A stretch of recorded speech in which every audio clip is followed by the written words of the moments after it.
watching the Original Music Podcast.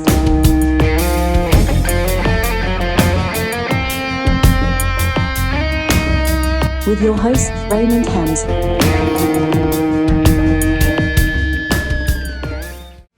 I'm learning new things to do and say. It's a brand new adventure every day. Life is different in the southern states, but I wouldn't have it any other way. I got a back porch with a Georgia flag hanging, sitting with friends, picking and singing. I'm a redneck in training. All right, here we go. Episode 64. We got Lyle Manring, singer-songwriter out of Eatonton, Georgia. And I'm glad to have him on tonight because I think you might be our first country artist. Nice. I'll take it. Yeah. So how you doing tonight? It's Friday night. Hey, I'm good. I mean, the only other place I could be would be on a stage somewhere. But hey, I'll take this anytime. Yeah. Any chance I get to promote myself and my brand and my music, it's a good day. Yeah. Because as an independent artist, you run across this all the time. This is what can make you break you as an independent artist is exposure. There's three kinds of exposure, and two of them are not good. One will get you arrested, the other will get you frostbite. Yeah. This is a good kind of exposure. Yeah. So this is what you hope for. Man, as an independent artist. So thank you so much for having me on and giving me this opportunity to showcase myself. Thank you. Absolutely. And just so you guys out there know, I think Lyle contacted me yesterday. And said, sent me his stuff. I listened to it. And I'm like, man, this is good. I got a spot open tomorrow. You want to do it? And he's like, yeah, let's do it. So it's that easy to get on. If your stuff is good, quality written and recorded, and he happens to have some videos to his stuff as well. It's that easy to get on. So send me your best stuff and let's talk. But yeah, on a Friday night, if you're not gigging, just meeting like-minded musicians doing the same thing. I'm in a different genre, but we're just still doing the same thing. Just learning from other people and networking, learning what you're doing that I should be doing, what I'm doing that maybe you should be doing. That's what this is for. If you're not learning, man, you're going backwards. Yeah. You have to take this industry and this profession or this artistry on with the mindset that I still have a lot to learn. I don't care how long you've been doing it. If you don't go in with the mindset with an open mindset saying, hey, what do you have to offer? And take it in, be a sponge, you're a fool. That's it. You have to humble yourself. I truly believe that. And even when you get famous, I think you have to humble yourself. You see that a lot now.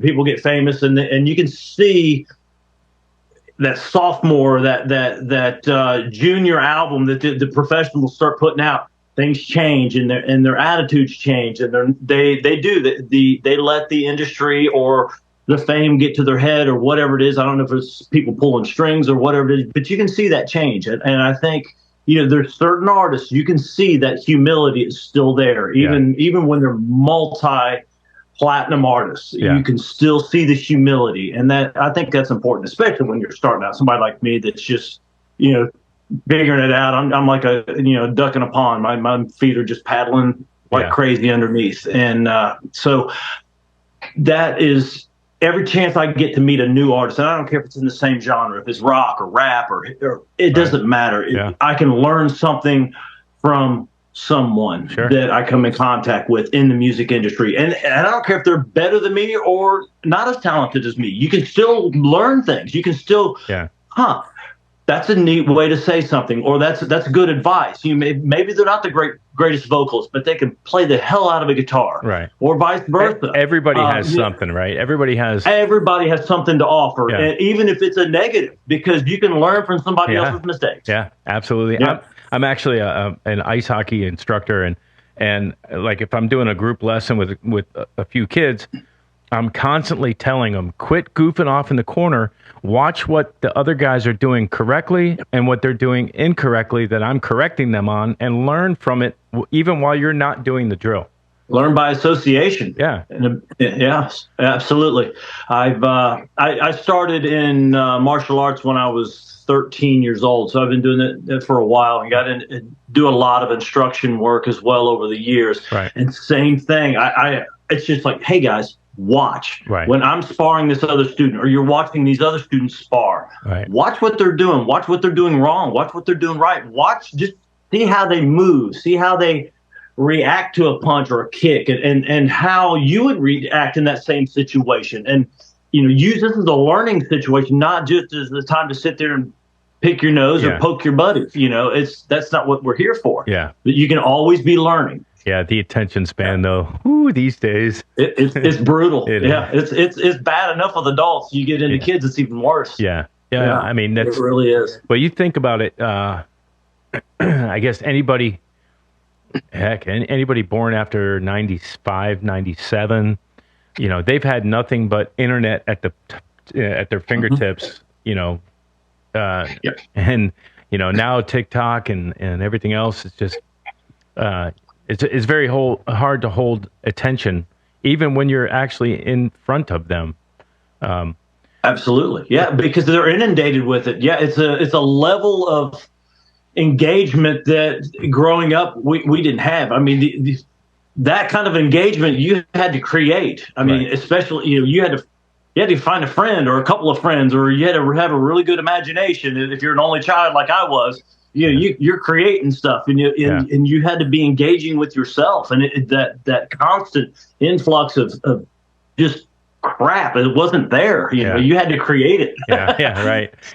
And I'm lucky I grew up coming up through the computer age, so I saw it coming into fruition. And so I was able to slowly get used to it, and I'm still trying to get used to the whole fact of you got to get out to, you got to do an Instagram, or you need to do something on Facebook today, or you haven't even touched TikTok in forever. It's like, oh, that's right, I forgot about that one. And then it's like I need a 14-year-old to run my social media campaign, because I'm just, it's like, as an adult, and as an adult with a primary job outside of music, it's tough. It becomes another job. It really does. And you realize, man, I haven't done anything in like 3 days. It's like, oh, this is not good.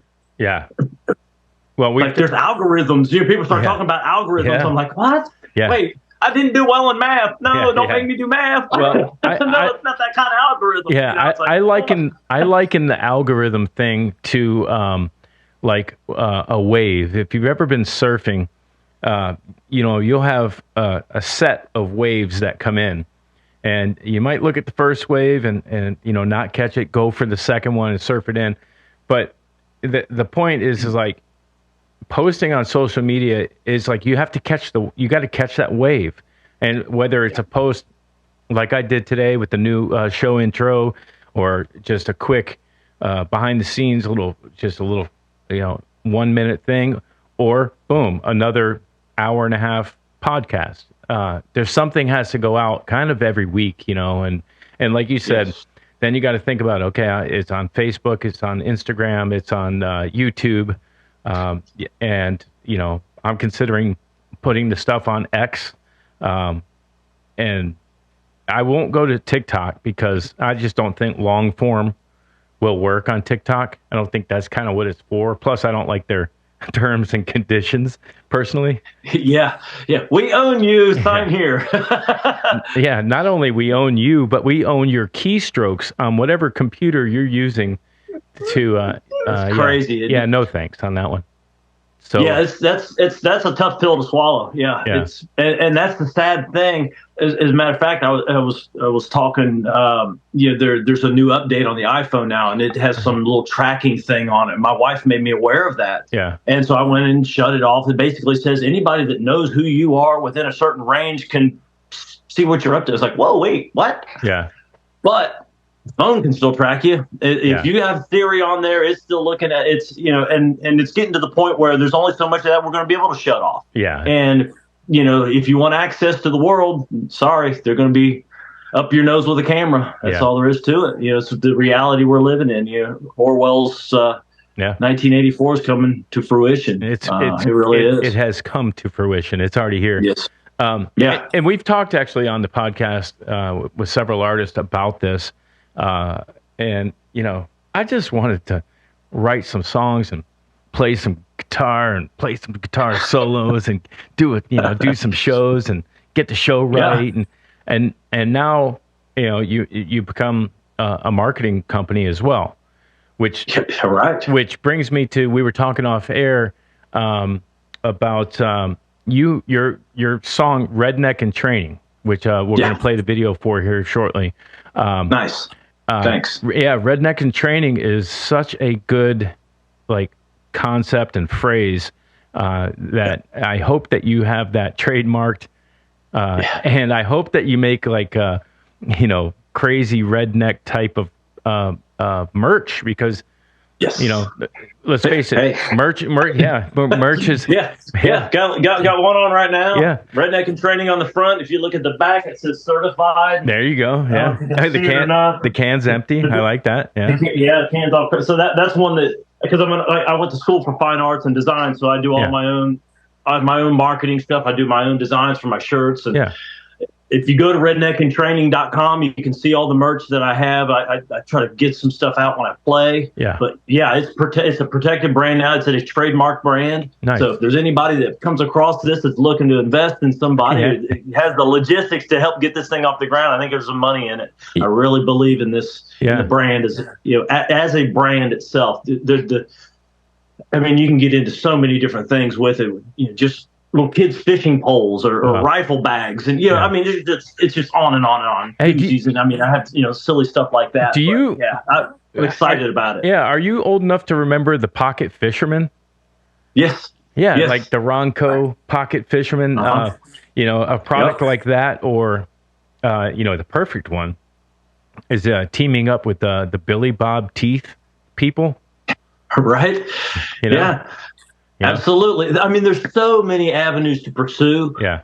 It really is. But I spent the last year really trying to lock all that stuff down. Yeah. Spending kind of my extra, I would say my coffer on doing the merchandise and making trademark. sure all that stuff was and getting the trademarks in place, because I have another song called I'm Only Sad When I'm Sober. It was actually the first song I ever wrote. Wow. And I protected that brand as well, because it's kind of a subsidiary of Redneck In Training. From, if you look on the website, those shirts and everything are there as well.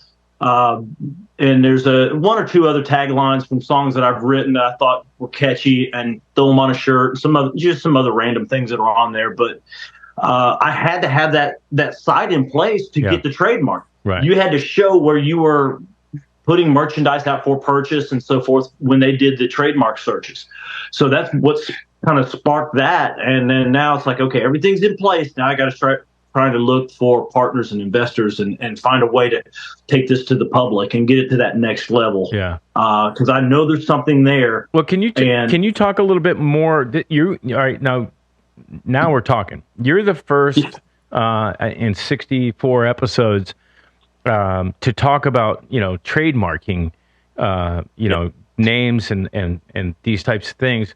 We're always talking about copywriting your material and those types of things, but trademarking your name or your this brand that you're talking about, can you kind of walk us through the process of that? Approximately how much is that something like that would cost? Because I don't think a lot of people, myself included, have gone down that path. It's I went through a trademark lawyer to help me through the process. Basically, did all the filings and so forth. I think that cost me around $650, I believe. Yeah. To get her assistance, and that was to do all the filings. And it's a process you have to put together, basically a little package. Like I had to show that, I sent her some pictures of T-shirts with this logo on it.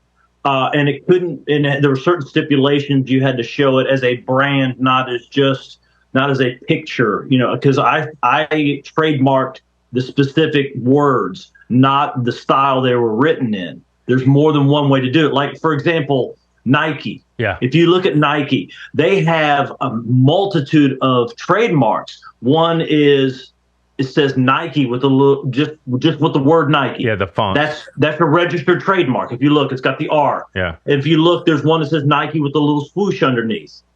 Yeah. That's a registered trademark. Then there's just the swoosh. That's a registered trademark. Right. So every time they filed those, that's another trademark. Yeah. So in my situation, because I was going to do various different designs and styles and put it on different equipment, like I said, could be on a fishing pole, could be on a hat, could be on T-shirts. If I decided I wanted to change up the lettering, I could. I wasn't bound to just this font. Font. Yeah. So the font does not matter. I trademarked that slogan as Redneck in Training is now mine. So, and I've actually called people out on it on the internet already. When I had it under what they call the poor man's trademark, was the TM, which is what stands for trademark. You see the R, that is a registered trademark. That means you have gone through the process. Yeah. It has gone to the trademark agency, and they have approved it. There's no competition. There's no one has filed any kind of a grievance against you saying, no, I had this first, because there's a period of I'm trying to think of the word they use, where they can sorry,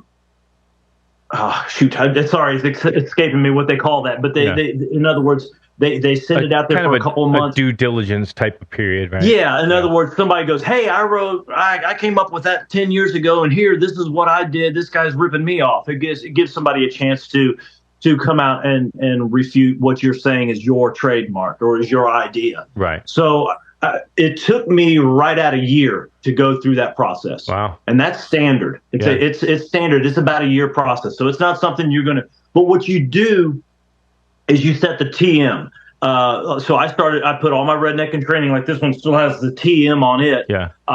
Over here in the corner. That is a kind of a placeholder. Yeah. And that lets people know that, hey, I'm in the process of protecting this entity. Right. And once you get it passed through you run it through them, and then they double check it. They run internet searches. They go through all of this stuff, and they say, okay, you have passed our inspection. We're going to put it out there to the world and make sure that nobody comes and argues the fact that it doesn't belong to you. I think it was less than a month. It was maybe 3 weeks, I think, somewhere in that time frame that they could that they had to kind of give it a chance for somebody to step up. Right. After that, then you get the official nomenclature saying, hey, here it's official. You are a registered trademark. Now you can use the R. Did they give you I've got a bunch of these I've got to get rid of that have the TM on them. Yeah. Well, So then I have to go through and redo all my artwork and get rid of the TM, put an R on there, and resubmit it. Yeah, but you'll be ready for some new graphics anyway. It'll be easy enough. But did they give you like a plaque or a thing to frame to put? It's just a piece of paper that nowadays everything's fired off through emails and internet. So it's just a piece of paper saying, "Here, this is it. Redneck in Training is a registered trademark of blah blah blah." So you print it out and stick it in your file. And put it in your safe. Yeah. So like all in, like say I wanted to trademark, which I probably need to do, one of my band names. One of them is trademarked and two of them aren't. And approximately, you don't have to have exact numbers, but approximately it'll take me a year. And about how much would it cost? I mean, your attorney was what it was, but there's probably more fees than that. And is it an annual or a 5 year? 5 years. After 5 years, you have to re-up it. That's standard for that type of a trademark. I think other trademarks are different depending on what you are trademarking, whether it's a name, whether it's a corporation, whether it's you get into patenting and trademarks. There's some lines get blurred, I think, in that. And some of them are 10 years set, right. But I believe a traditional trademark is 5 years. Awesome. Yes. So with one, and they give you supposedly they give you a notification. I've just had this now. It was earlier this year when the trademark came through. Nice. So I'm new to the game myself. Yeah, so yeah. Well, at least you've done it. So congrats on that. Yes. So Thank you. are we talking like all in, $1,000, $1,500 in a year's time? No, it wasn't even. Like I said, the biggest thing was the lawyer's fees. Okay. And like I said, but I did all of my own design work. Yeah. So if you do have to bring an artist in and they have to help you with your design work, then you would have those fees to consider. If you got a buddy or a relative that's in the art field and can help you out and get you something. If it's a situation like a Nike where you have the swoosh and you're trying to protect not just a name but a design along with it, right? Then you have to take that into consideration. It may take you two trademarks, because you want to trademark the name, Lyle Manring, and then I also have. And I have not done my name yet, and that's probably the next thing I'm going to do. Right. Because I have Lyle Manring, and then if the logo, I think I sent you. If not, we'll get you a copy of that. Yeah. It's my name with a guitar pick, and it kind of comes around, and it's got this cool little graphic kind of comes around. Yeah. So it would, I could technically have to trademark just Lyle Manring, and then also trademark Lyle Manring with a little doohickey around it. Yeah. And that's where you get into this stuff where that's why I didn't want to get Redneck In Training, because this is kind of the trademark thing where I've got the little line under it, but I didn't want to include the line because then that pigeonholes me. Right. Now I'm looking at 2 or 3 possible trademarks, and I found out if it's just lettering like a name, like if you're going to do your band's name or your personal name, just do the name. Yeah. All this is just fluff. And it doesn't matter when it comes to the trademark once it's protected. That's how I understand it anyway. Yeah. Well, it's interesting too. Like my band Giza is gone. I just did a new set of graphics for a new T-shirt last night or the other night. I was in graphics world the past couple of days, and I was like, I want the font that my original designer used, and so I looked. I found my font. And then I saw where, it was designed by so-and-so and so-and-so. And I'm like, well, how can I copyright or trademark, the name and the font? Like, if that font was designed by somebody else, is it free to use, like, because it's spelling my words and that kind of thing? Like you said. Yeah, that's tricky because if somebody else may have it protected. Right. You got to be careful on things like that because, and what you may have to do is take that font. I don't know if you use like Illustrator and that sort of thing. Yeah. But if you take that font and drop it into Illustrator, you can break it down and do it just little points and pieces, and you can manipulate it and change it enough maybe to suit your needs to keep the same style, but not be exactly what this person has. And then now you're creating your own design. So you kind of got to get get a little creative sometimes and those are issues that are a little above my pay grade from a legal standpoint. That's kind of like Vanilla Ice did to the doom doom doom da da doom doom. It doesn't have one doom in there. No, it's the same damn line. Yeah. You just admit that you ripped it off and move on. You're making $1 billion off of it. Just well, just admit it and move on. Yeah, be prepared to give up a share of it to the people that actually wrote it. Heaven forbid. You pay them homage. Yeah. Well, yeah, exactly. The Who did a good job writing it. Give them a little, little love, right?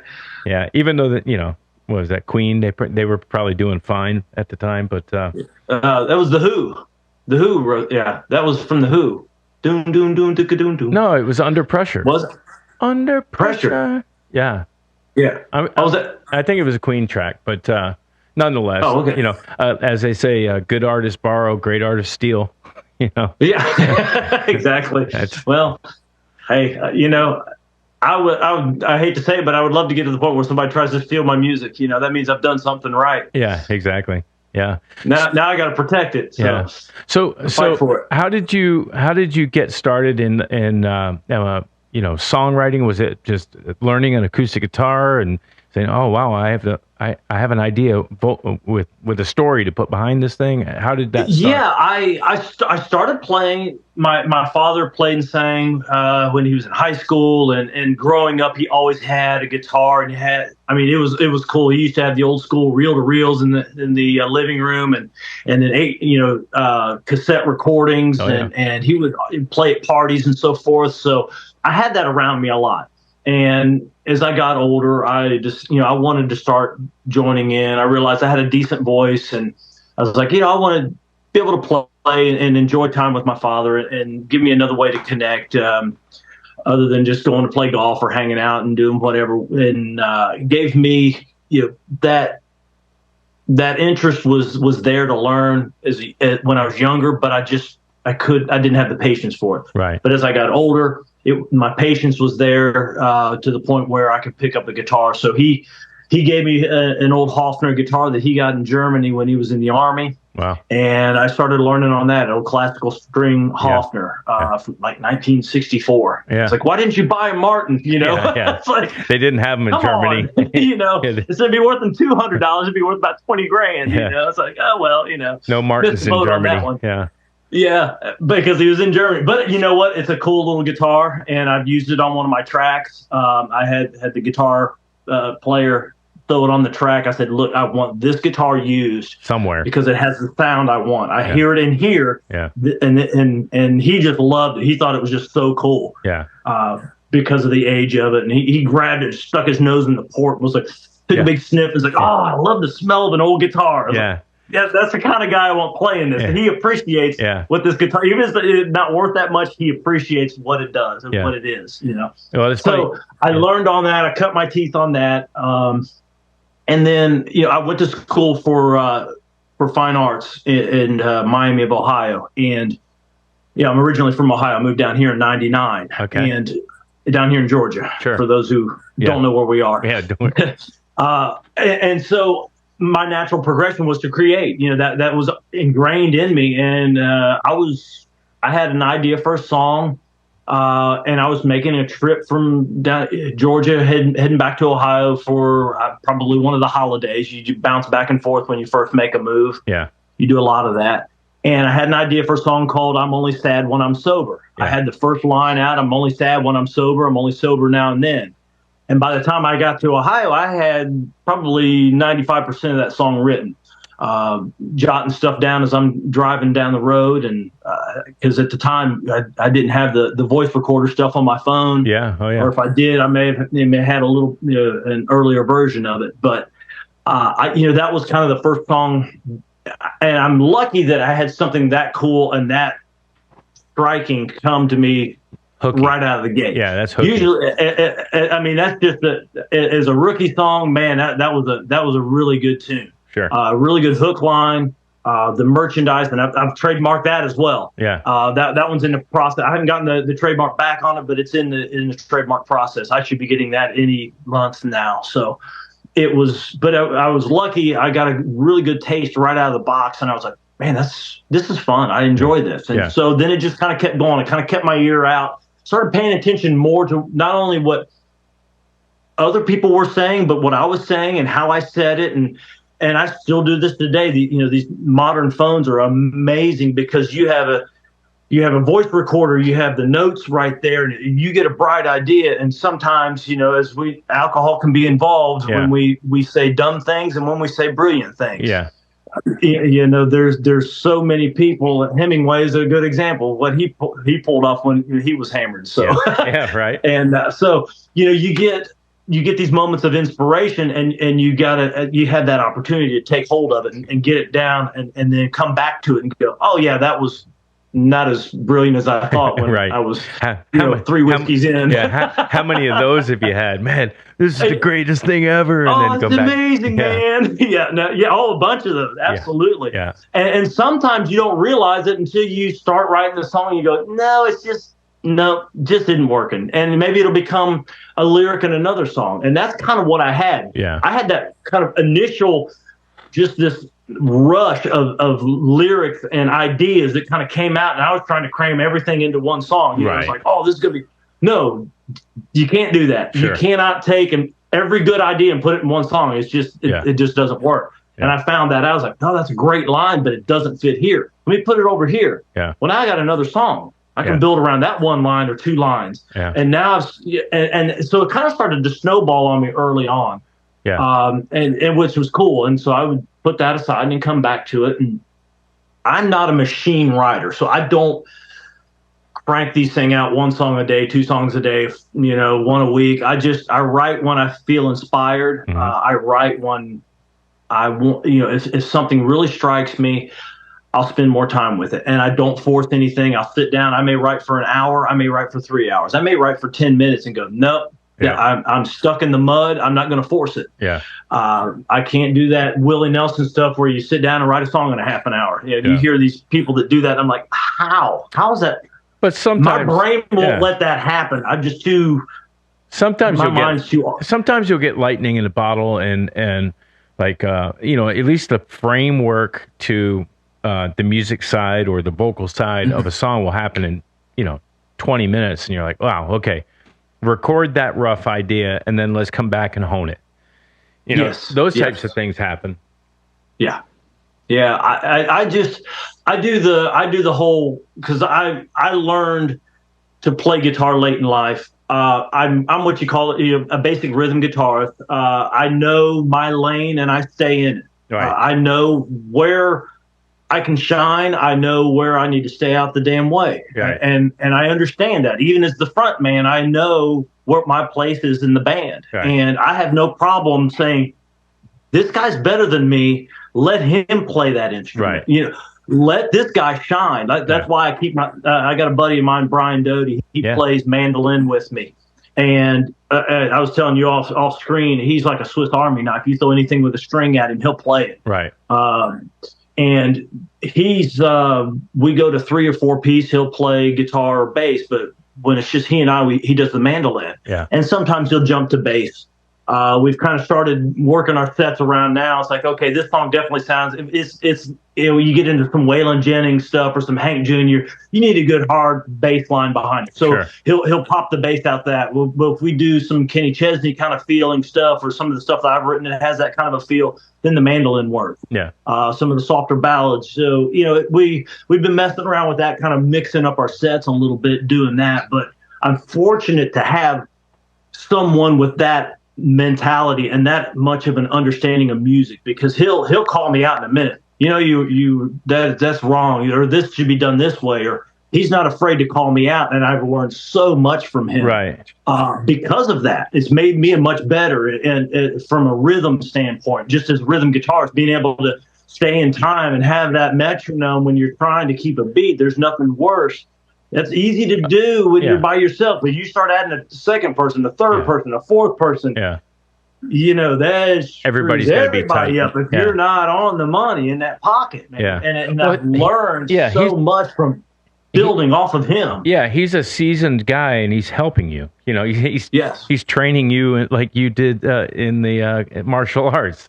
Yeah, absolutely. Yeah, and you got to be open to it, and absolutely. And I'm sure you run into it because you do some writing as well, correct? Yeah, oh yeah, I do a lot of writing. Yeah. So you know how that goes. I mean, it's like sometimes I'm kind of a stickler for writing by myself. I've only had one song that I've written with someone else, right? And it's not out of ego. It's just I'm comfortable in my own brain, I guess. Yeah. Sure. And the only time and the sad thing is, it was a song I started writing with Zach Brown before he ever got famous. Oh yeah, I know Zach. I know Zach well, actually. I know Zach really well. Do you? Yeah. We have Zach's place over here at the Lake Oconee. Yep.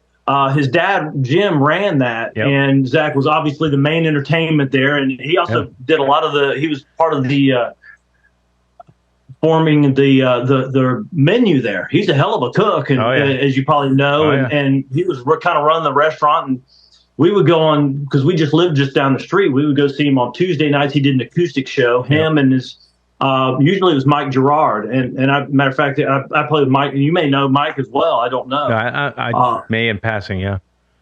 He played with him for years. Yeah.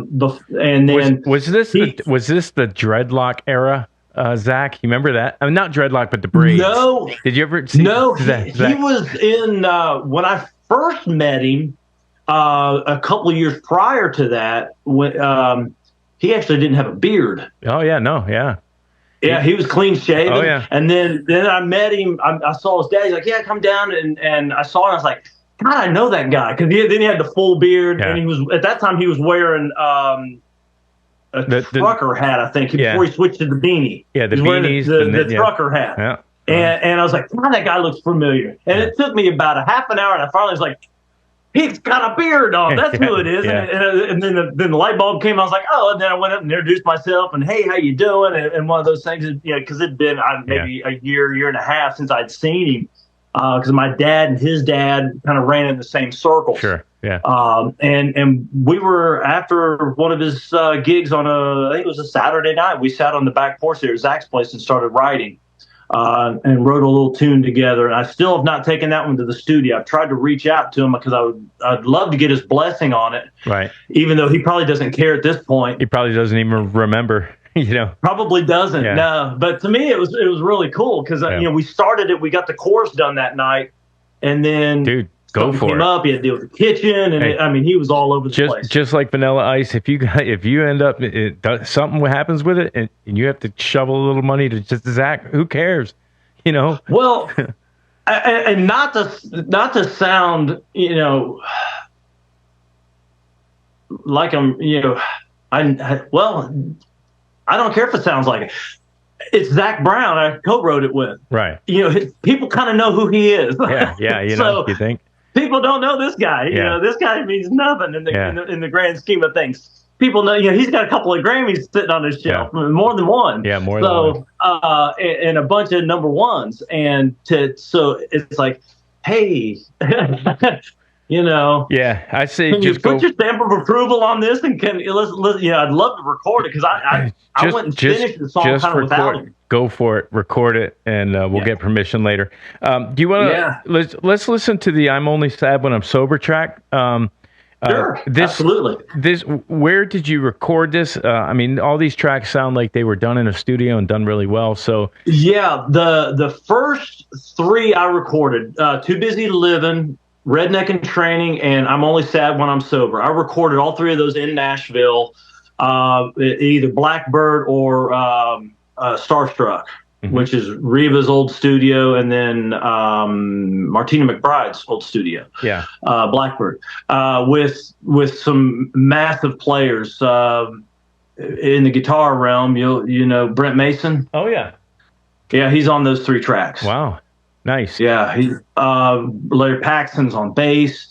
Gosh, I apologize for the other guys that are on that album off the top of my head. I can't think of their names offhand, but some stud steel guitar players and piano players. I went to the studio. A lady by the name of Beverly Gosden Jenkins knew all these guys. Knows Buddy Hyatt, who's the producer on that, who used to be with Toto. He was one of the backup and piano player for Toto. Nice. He was the producer on that. And then Zach, and I'm sorry, Zach, I can't think of your last name, buddy. He was the engineer, and he has some Grammy credits to his name. So there's some monsters behind these tracks. Yeah. And she got me hooked up with these guys up there. She used to be married to Vern Gosdin, classic country singer. Sure. From the big, if you're in the country realm, you know who Vern Gosdin is. Sure. One of the best voices ever in country music. So I was fortunate to kind of got hooked up with her, and she introduced me to these guys. And then the last bunch of songs that I've done since then, I've done here in Georgia at Tune Designers. Okay. With the Johnson Brothers. Nice. Phenomenal talents. You may know who they are. No, I heard them. Where are they at? Out of? They're out of Covington. Oh, okay. Yeah, they're phenomenal studio. Matter of fact, I took some of the original tracks and took them back to those guys and ran it through their studio because I love what they did with my newer stuff. Right. And I took Redneck In Training. I redid the vocals on that, redid the harmonies on 2 songs, and added some dobro and banjo to Redneck In Training and filled it out. Yeah. The only one we kind of left was Only Sad When I'm Sober. We kind of left the vocals alone on that. And then John went back and we redid the background vocals because I liked the way he harmonized with me. Right. To me, he sounded better. To my ear, he harmonized better with me than the guy that they had in Nashville. So we cut those vocals, dropped his in, and it gave a continuity to the old stuff to the new stuff. Yeah. So you obviously had the stems from your early sessions, all the individual tracks, to be able to do to be able to manipulate and remaster. Essentially, is what you did. Yeah. Buddy was great about sending the tracks down here, and these guys putting them to work, and we left. I would say 90%. The only thing we dropped out was the background vocals. We just added to what they did. Sure. Because I am not messing with Brent Mason stuff. That's for sure. Exactly. Yeah, he's in the Hall of Fame now. Yeah. I can say, woo, I got a Hall of Famer playing on my album, if nothing else. Yeah, let's check this out. I'm only sad when I'm sober. And this is from your drive from Georgia to Ohio, your first song that you wrote. It's the first song I ever wrote. All right. Yeah. Here we go.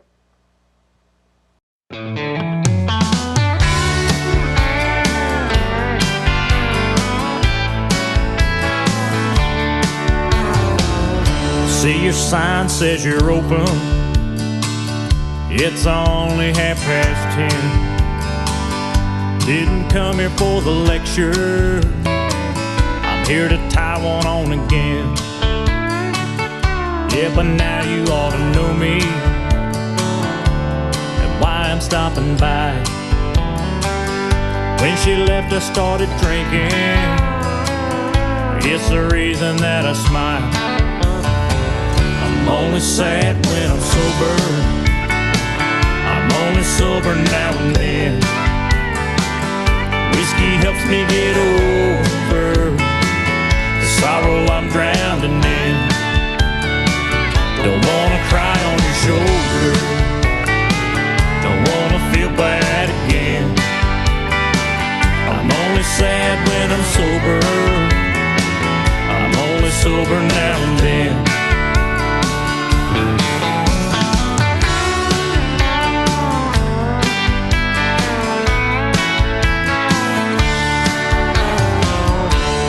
Excuse me, bartender, would you set me up again? Yeah, this time make it a double and leave the Coke in the can. One of these days I'll get over the pain she put me through. They say time erases everything, so can this 80 brew. I'm only sad when I'm sober. I'm only sober now and then. Whiskey helps me get over the sorrow I'm drowning in. Don't wanna cry on your shoulder. Don't wanna feel bad again. I'm only sad when I'm sober. I'm only sober now and then.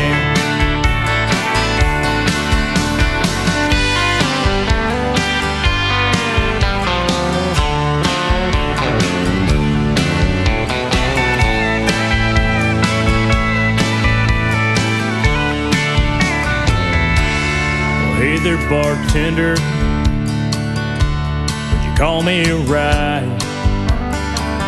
Still need one more for the road, then I'll call it a night. Well, goodbye there, bartender, my taxi's ready to go. I'll probably see you tomorrow around 11 or so. I'm only sad when I'm sober. I'm only sober now and then. Whiskey helps me get over the sorrow I'm drowning in. Don't wanna cry on your shoulder. Don't wanna feel bad again. I'm only sad when I'm sober. I'm only sober now and then. Only sad when I'm sober. I'm only sober now and then.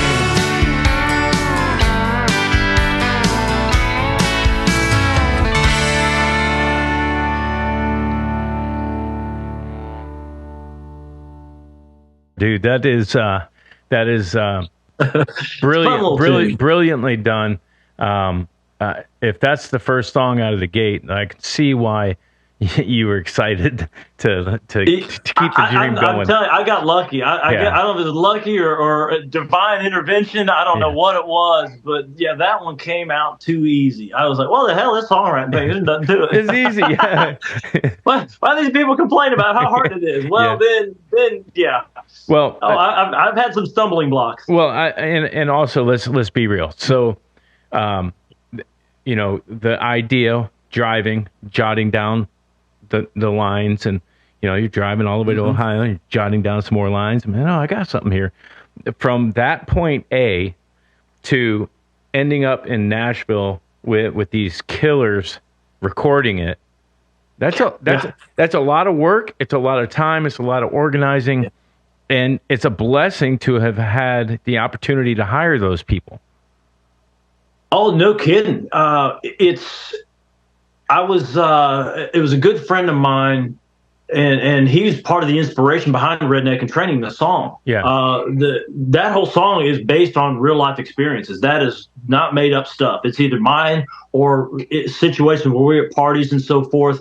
And he was actually dating Beverly at the time when I was playing I'm Only Sad When I'm Sober, and one, or maybe, at that time, I don't know if I had 2 songs written when I met her. Right. And maybe had 3 written. I can't remember. And she had told me about somebody else, and then it was a couple of years later, I kind of got back in touch with her. And that's when we started getting into the Nashville thing. I wrote that song in 2003, didn't take it to studio, I think, until 2016. Yeah. So that's my point. Yeah. Yeah, I sat on that song because I didn't know what I was doing. I had no idea how good, or if you want to say, it's a matter of opinion whether you think it's good. I didn't know how commercial or how relatable the songs were until I started getting some information, some feedback and so forth from people. Right. But I heard a couple of songs that I wrote, the taglines. It wasn't my song, but those taglines came across the airwaves. Right. And I said, damn, I missed that opportunity. Right. I wrote that song already. Yeah. Different words, totally different meaning or play on the words. Right. Not my song, but damn, I wrote that song. Yep. And when that happened, a light bulb went off, and I started copywriting everything. I started getting stuff out on the internet. I got back in touch with Beverly, or she got back in touch with me. I can't remember how it went. And that's when we started going to the studio. Yeah. Well, and I said, I've got to get myself out there, because if my stuff's good enough to come across the radios under somebody else's name or a similar version of it, but my taglines are there, maybe there's something here. Let's get it out into the world and see what happens. Yeah. Worst case scenario, I got, I can say I tried. Yeah, that's the right thing to do. Is you got to etch it in the stone tablet, as I like to say. Absolutely. So I wrote down 3 things on that track. Pro ! The musicianship, the songwriting, your vocal. I mean, everything is just pro. The lap steel. I love that. It's either a lap steel or a pedal steel going on there. I believe that was pedal. That one was pedal. Yeah. Yes. Because you got those bends and things going on. I could find the name of the guy if I went back and went in my little book here and found it. I could find exactly who played that thing. And then obviously Mason's guitar is amazing, but those little cool little those really low notes. And the turnaround licks are killer. But about 3/4 of the way through the song, like a Fender Rhodes or a Wurlitzer popped into it. Yes. And that was one of the changes we made. Yeah, that's a good one. The original recording, it almost had a kaleidoscope feel to the piano. It came in almost that kind of, think about Carnival kind of kaleidoscope piano work. Yeah. That's what it had. And I heard that for years, and it drove me bananas. Yeah. It was like, I love this song, but it's like, every time I heard the song, I was like, it doesn't fit. And I had heard it so much that's all I could hear was that one thing. Yeah. And we went into the studio. I said, I want this more of like a standard upright piano kind of a thing. I said, whatever the hell that plug-in is, can we get rid of it? And he's like, oh yeah, watch this. He dropped it out and says, what about that? I'm like, there we go. So I'm happy now. Yeah, was it as simple as changing the plug-in to a different? Wow. I can't remember if he changed the plug-in or if he just came over top of it. Because he probably replayed that. He may have, because it was such a small part. It just shows up in this one little section, but I heard it. It was like a hammer on the forehead. Yeah. Man. I was like, I can't get it out. Yeah. So, I say this on the podcast a lot when I'm previewing songs and I'm making notes and stuff. And with my in-ears in, I literally can hear where things are panned.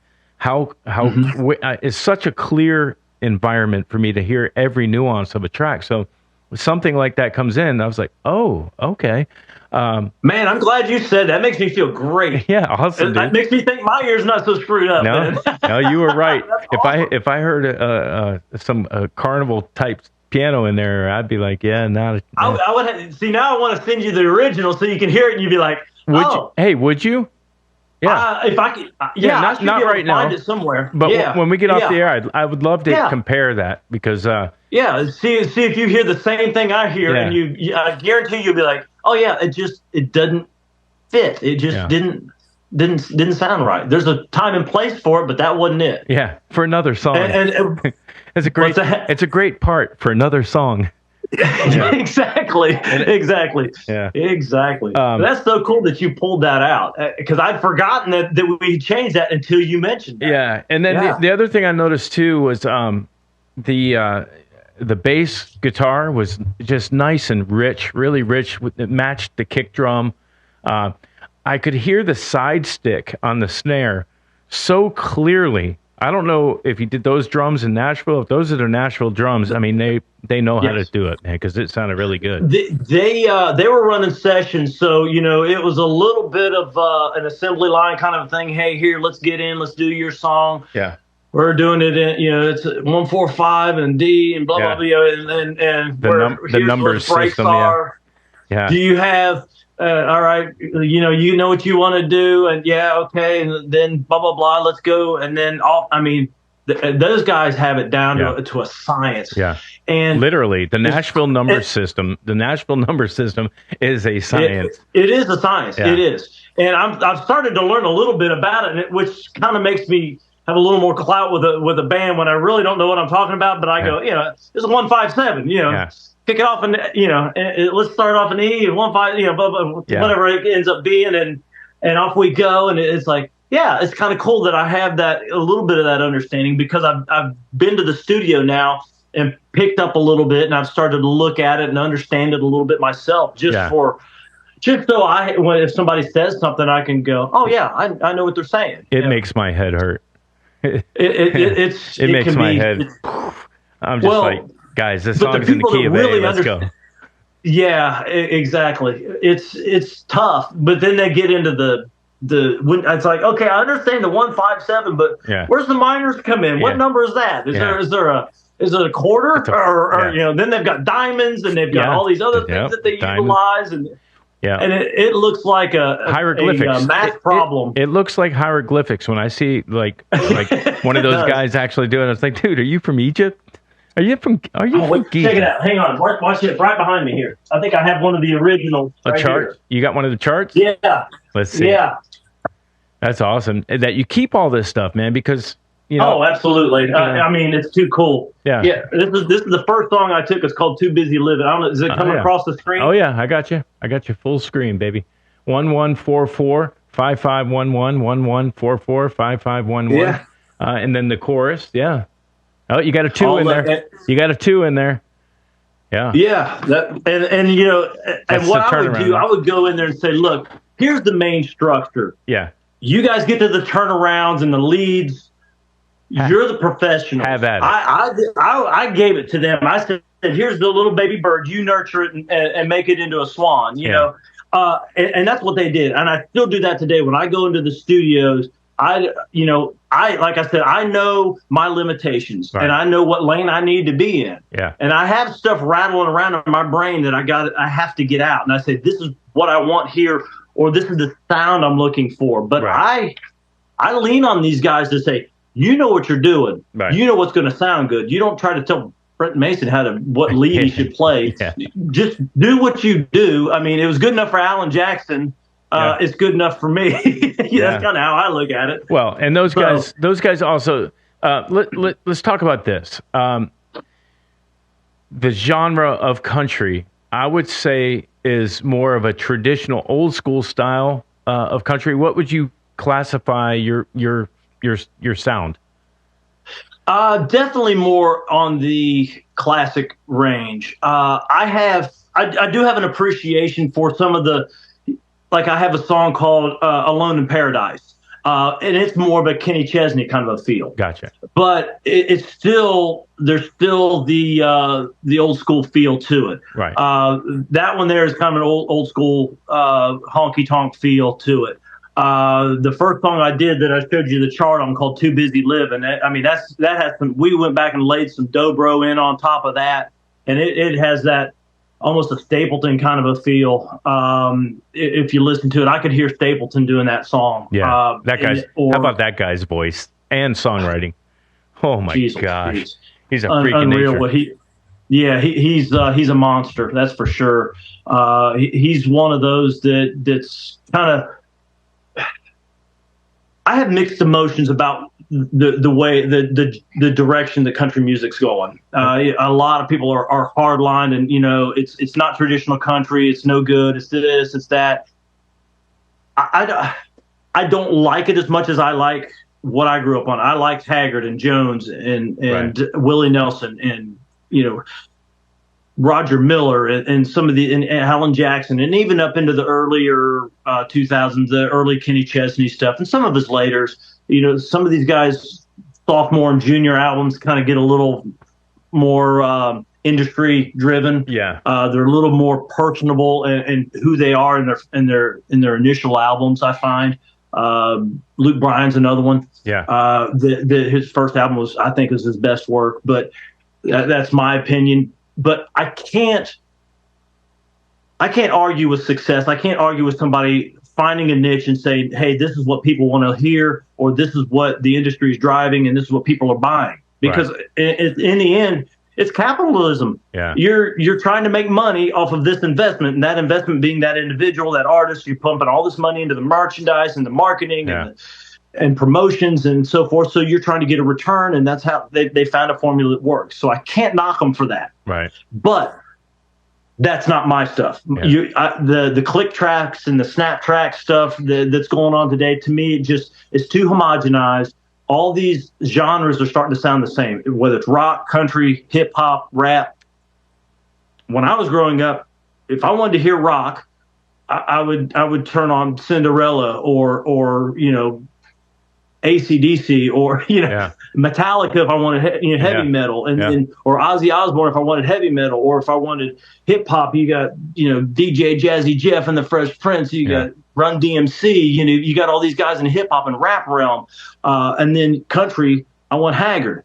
Yeah. You go put in a snap track or clap track to Haggard, it's sacrilege. Yeah. Oh, could you imagine if someone AI'd one of those old school country songs to sound like? I hope he would haunt them till the end of their days. He should.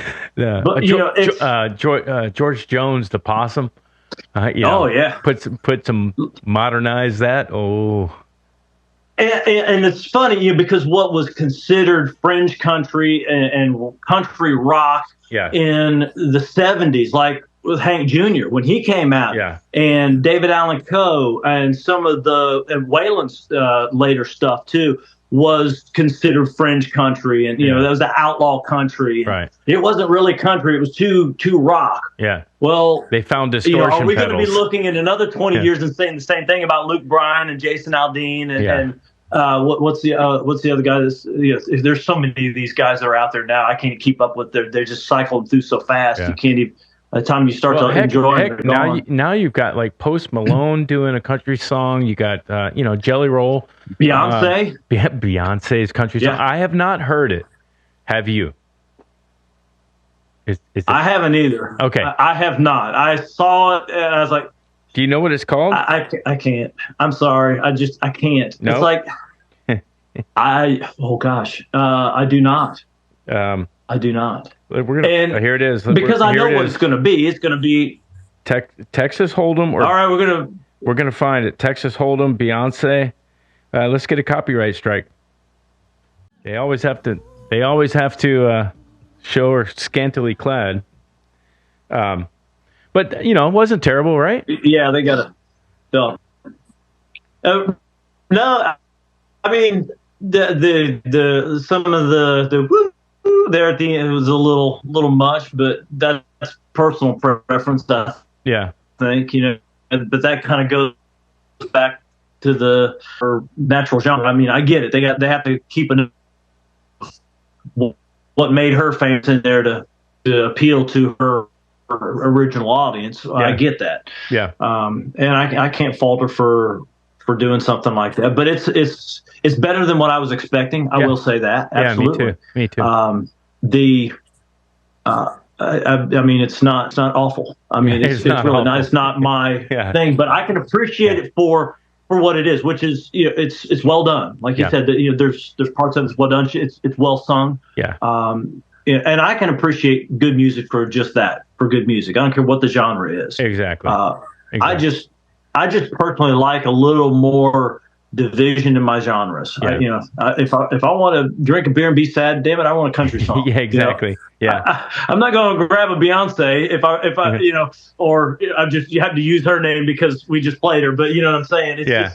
It's just weird to me. It's just become that. No, it's actually. I mean, it makes total sense. We already talked about the formulas in order to make the capitalism machine roll.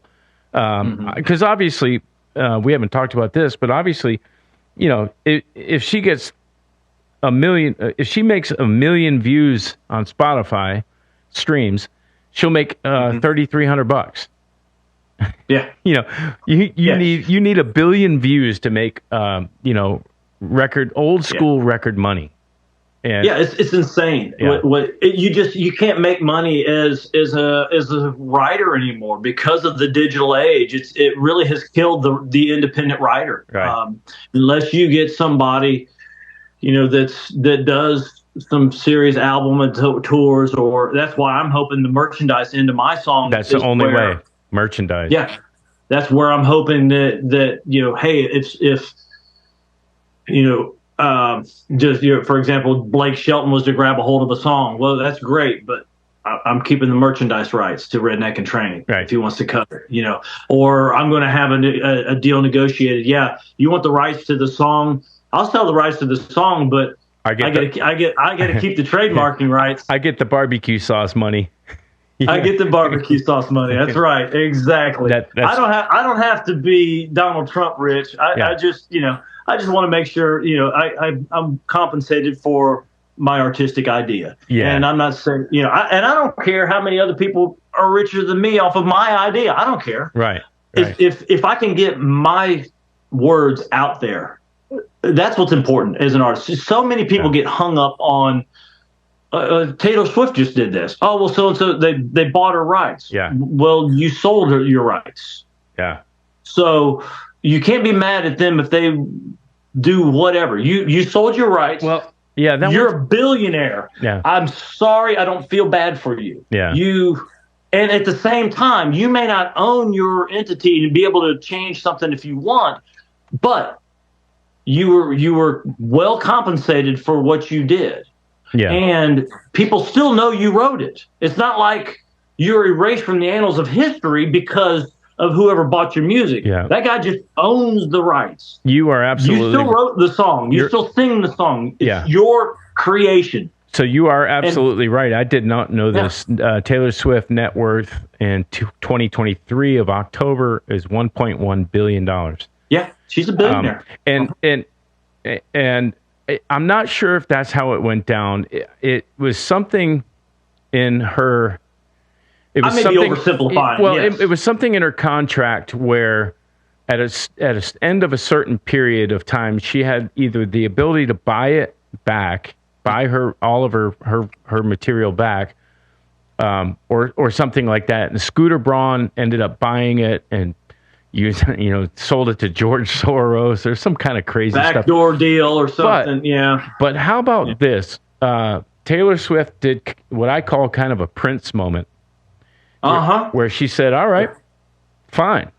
I'm going to re-record my 3 first records, the Taylor's version, and re-released, her catalog, the way that she probably wanted them to sound in the first place. Could be. So she ended up, I think, winning in the end on that. But she's big enough to pull that trick. Right.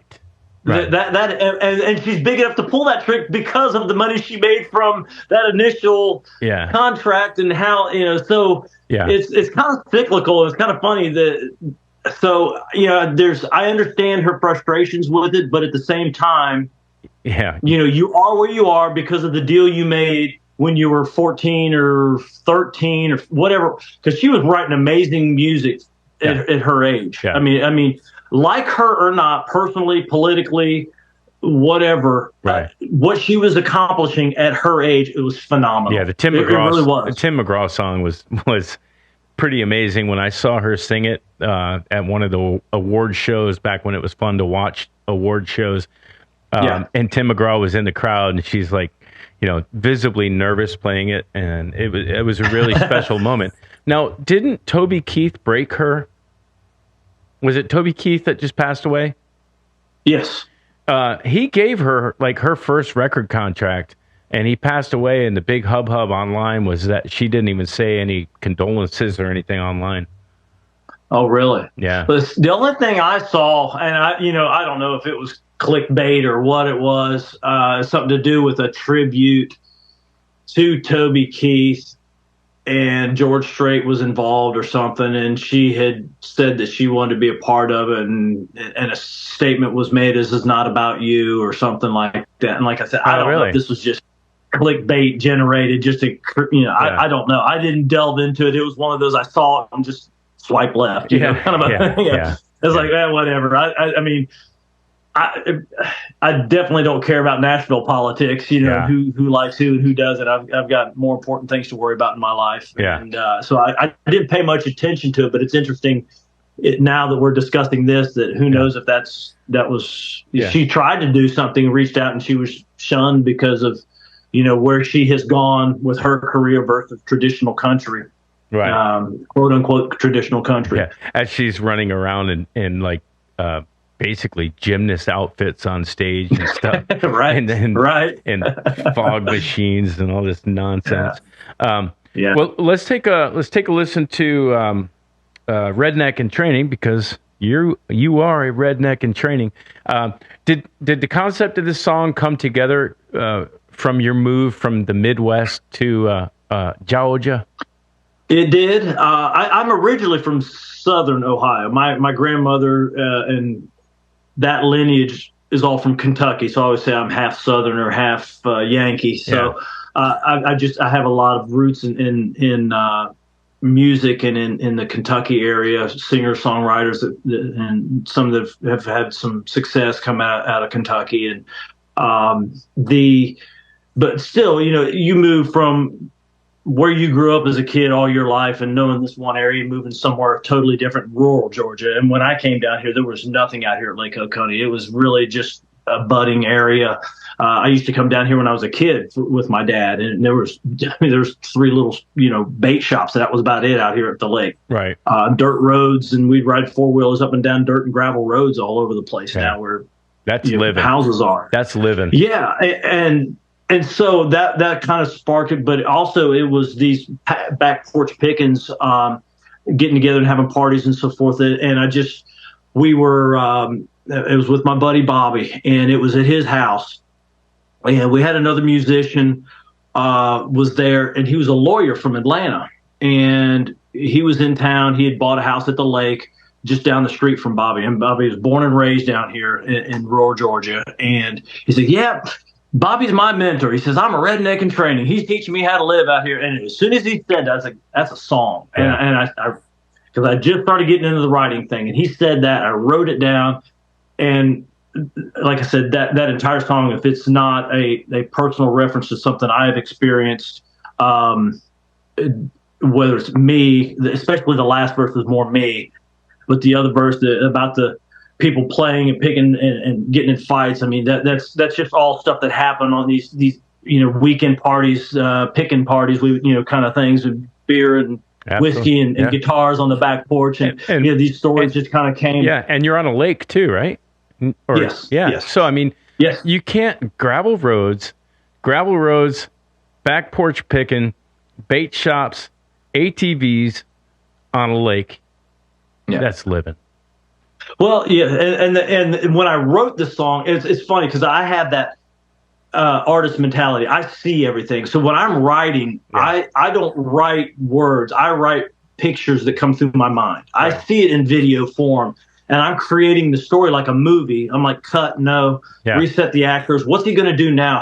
What's he saying to this girl, or how's he reacting to this situation? Yeah. And that's kind of how I write my music. So when I get done writing a song, the video's already here. Yeah, it's storyboard. I just had to find somebody with a camera. Yeah. And I said, this is what I want. So the guy came out, and we shot this video for 2 days on some friends of mine's property. It was awesome. And he didn't have to do a whole lot. I said, this is what I want, here, here, here, and here. He had a couple of ideas. I wanted a chicken running across. We couldn't find a chicken. Believe it or not, in rural Georgia, we couldn't find some son of a bitch with a chicken on short notice. I got chicken.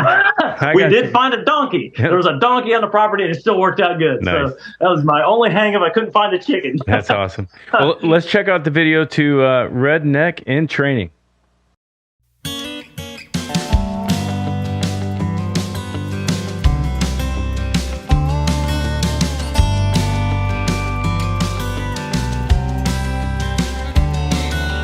City life had me at my wit's end, so 6 months ago I made a decision to move down south for some easy country living. It's a culture shock, to say the least. I just couldn't believe all the things they'd eat, like grits and gravy and pickled pig's feet. I met a guy that lived just up the road. He said, I'll tell you all you need to know. It's time you learn how to take life nice and slow. Well, stick with me, son, and you'll be fine. You just gotta take it one day at a time. Well, I'm a work in progress, and it's an uphill climb. I'm learning new things to do and say. It's a brand new adventure every day. Life is different in the southern states, but I wouldn't have it any other way. I got a back porch with a Georgia flag hanging, sitting with friends, picking and singing. I'm a redneck in training. It's been a month and I'm starting to adjust. I even found an old pickup with a little bit of rust and a sticker for my bumper that says redneck or bust. He told me I needed to find my roots, so I bought me a hat and a new pair of boots. Yeah, I sure like the looks of my new southern suit. I've even gone hunting a couple of times. I went catfishing in the dead of the night, and I'm learning how to drink Jack Daniels or ice. Well, we all get together on Saturday nights, and some pick guitars, others pick fights, but we don't stop till the early morning light. I'm learning new things to do and say. It's a brand new adventure every day. Life is different in the southern states, but I wouldn't have it any other way. I got a back porch with a Georgia flag hanging, sitting with friends, picking and singing. I'm a redneck in training.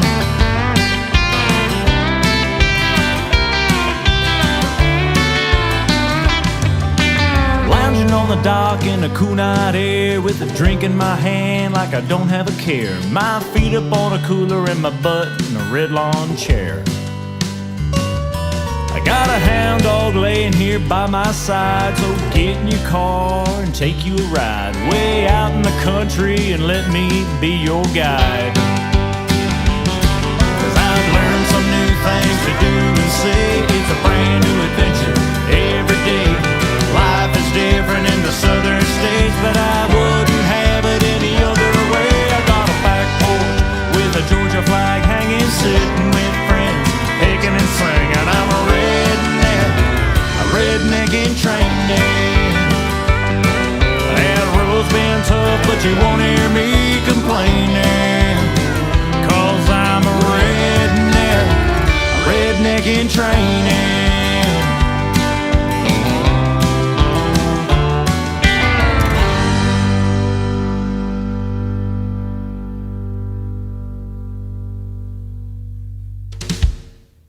Nice. I like that the drum drum hit at the end.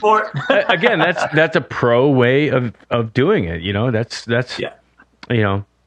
somebody with some road time and time in the studio, knowing what to do there. That track. Just hang on. Okay, now. Yeah. Were you watching the actual video, or were you listening to it? No, we got the video going. Yeah. Okay. The guy at the end, that's Mike Gerard that I was telling you about. The play with Zach Brown. Oh, good. Yeah. So I noticed in that track, it sounded like brushes on the all the way through, which that's a lost art, man. There's certain things. That was one a detail that they did. Mm-hmm. I've been fortunate working with the Johnson brother of a tune designer. There's a little plug for you guys. Yeah. I want $50 off my next recording. Yeah, there you go. I've had a lot more say in what goes into the production end of things, because I am right there. I'm involved. We're talking about, are we going to do this in halftime? We're going to do it in regular time. And I'm like, whoa, wait, what? I didn't even think about that. Well, let's hear what it sounds like. And that's what we did with one of my songs on the title track to that EP, Here I Go. That song, that was done on the day in the studio. He said, what about halftime on the song? Okay.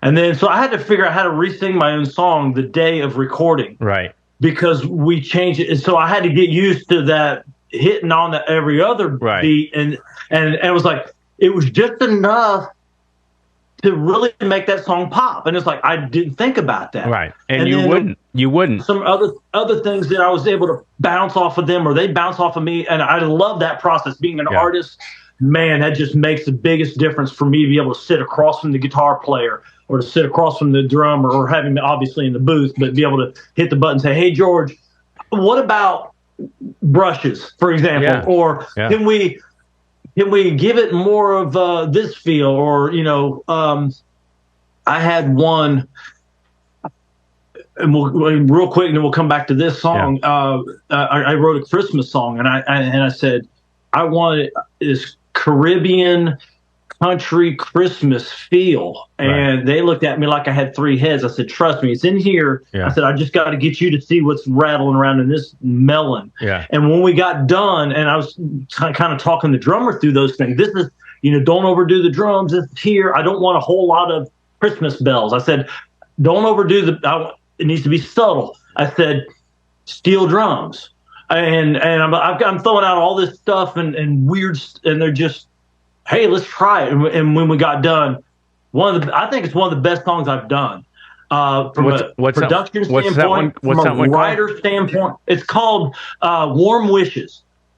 And but from a production and a writing standpoint, it's one of the best songs I have. And it's a shame because you only get to hear it like once a month out of the year. And I was like, yeah, I wasted all that. Well, I shouldn't say wasted, but it's like, man, that just turned out so good for it to just be a seasonal song. But hey, let's listen to it. Oh well, I was okay. Hey. I wasn't trying to plug that one, but I mean, hey, we're in the conversation. Let's listen to it. This is Warm Wishes, Lyle Manring.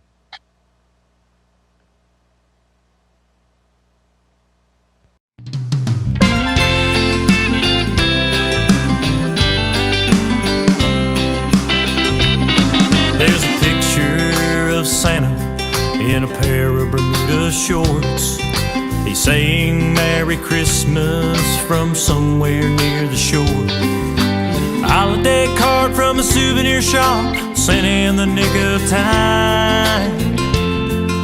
It doesn't say how I feel inside, so I added these few lines.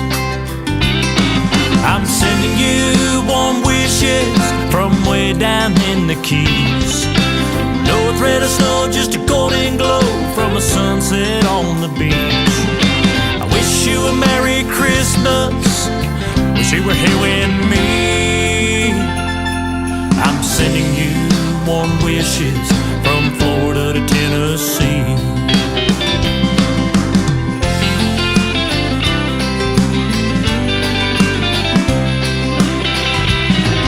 That one string of lights with a burnout bulb just above your door, a Yuletide fire burning inside that keeps you cozy and warm.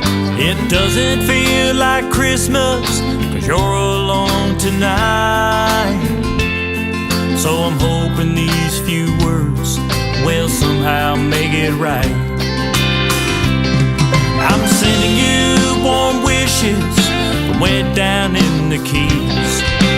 No thread of snow, just a golden glow from a sunset on the beach. I wish you a Merry Christmas, wish you were here with me. I'm sending you warm wishes from Florida to Tennessee.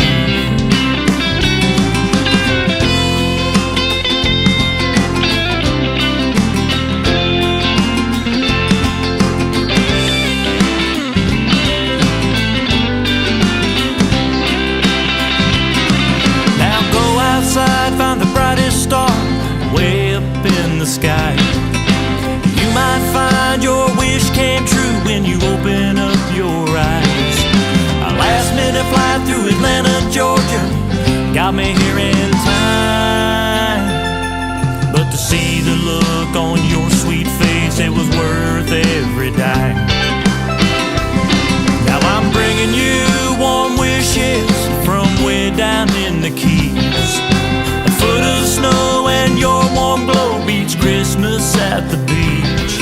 It's a very Merry Christmas with you right here with me. I'm bringing you warm wishes from Florida to Tennessee. Yeah, I'm bringing you warm wishes from Florida all the way to Tennessee.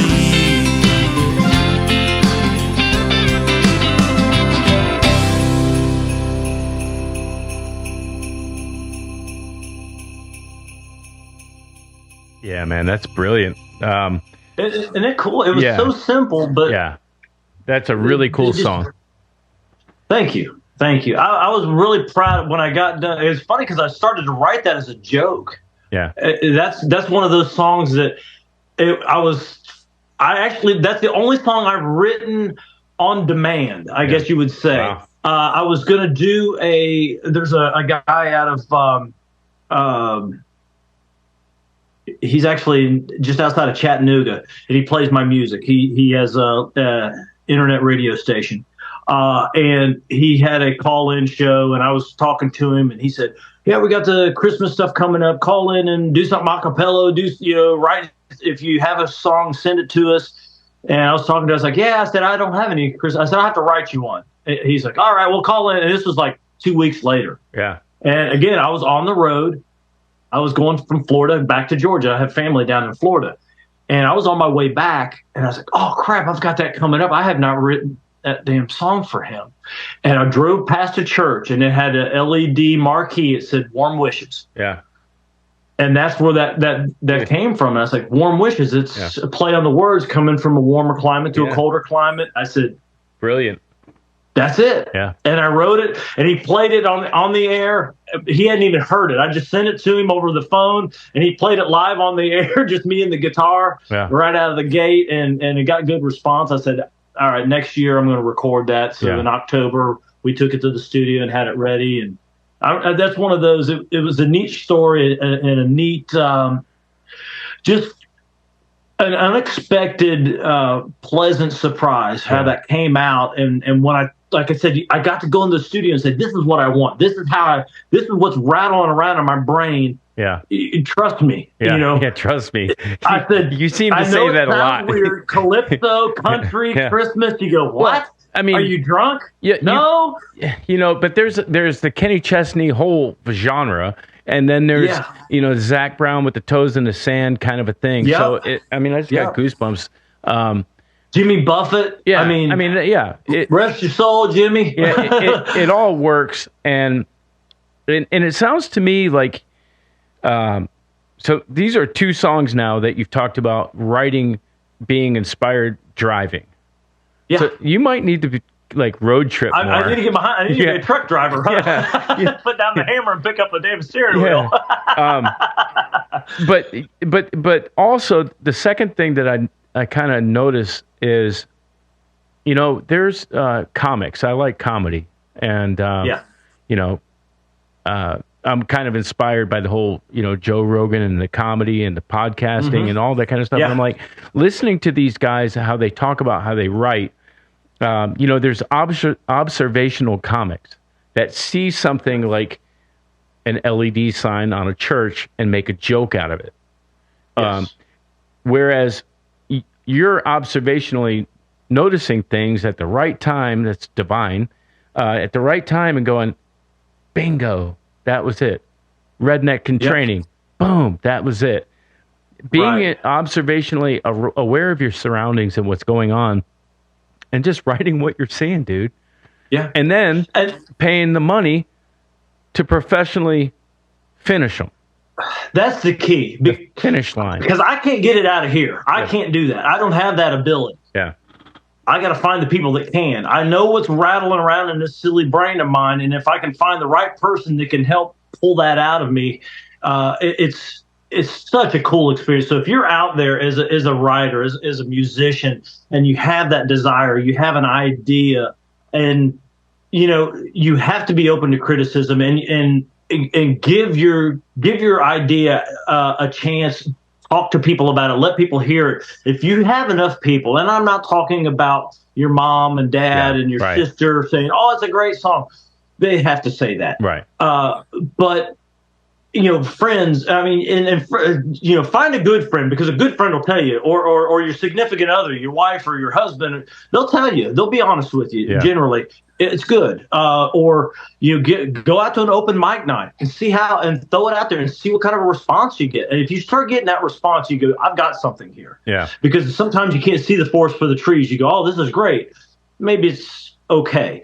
And I've definitely run into that many times. And the stuff that I may think is great, somebody else may not. But you get enough reassurance. Right. Go and take that song to someone like the people I have up in Nashville or the people here in Covington, and say, "Look, help me make this into something." And you'll be amazed at what can happen if you just allow that process to happen. In that type of way where you're like, "This is as far as I got it. Can you help me get this further?" And unpacking what you just said there. Also, the significant other.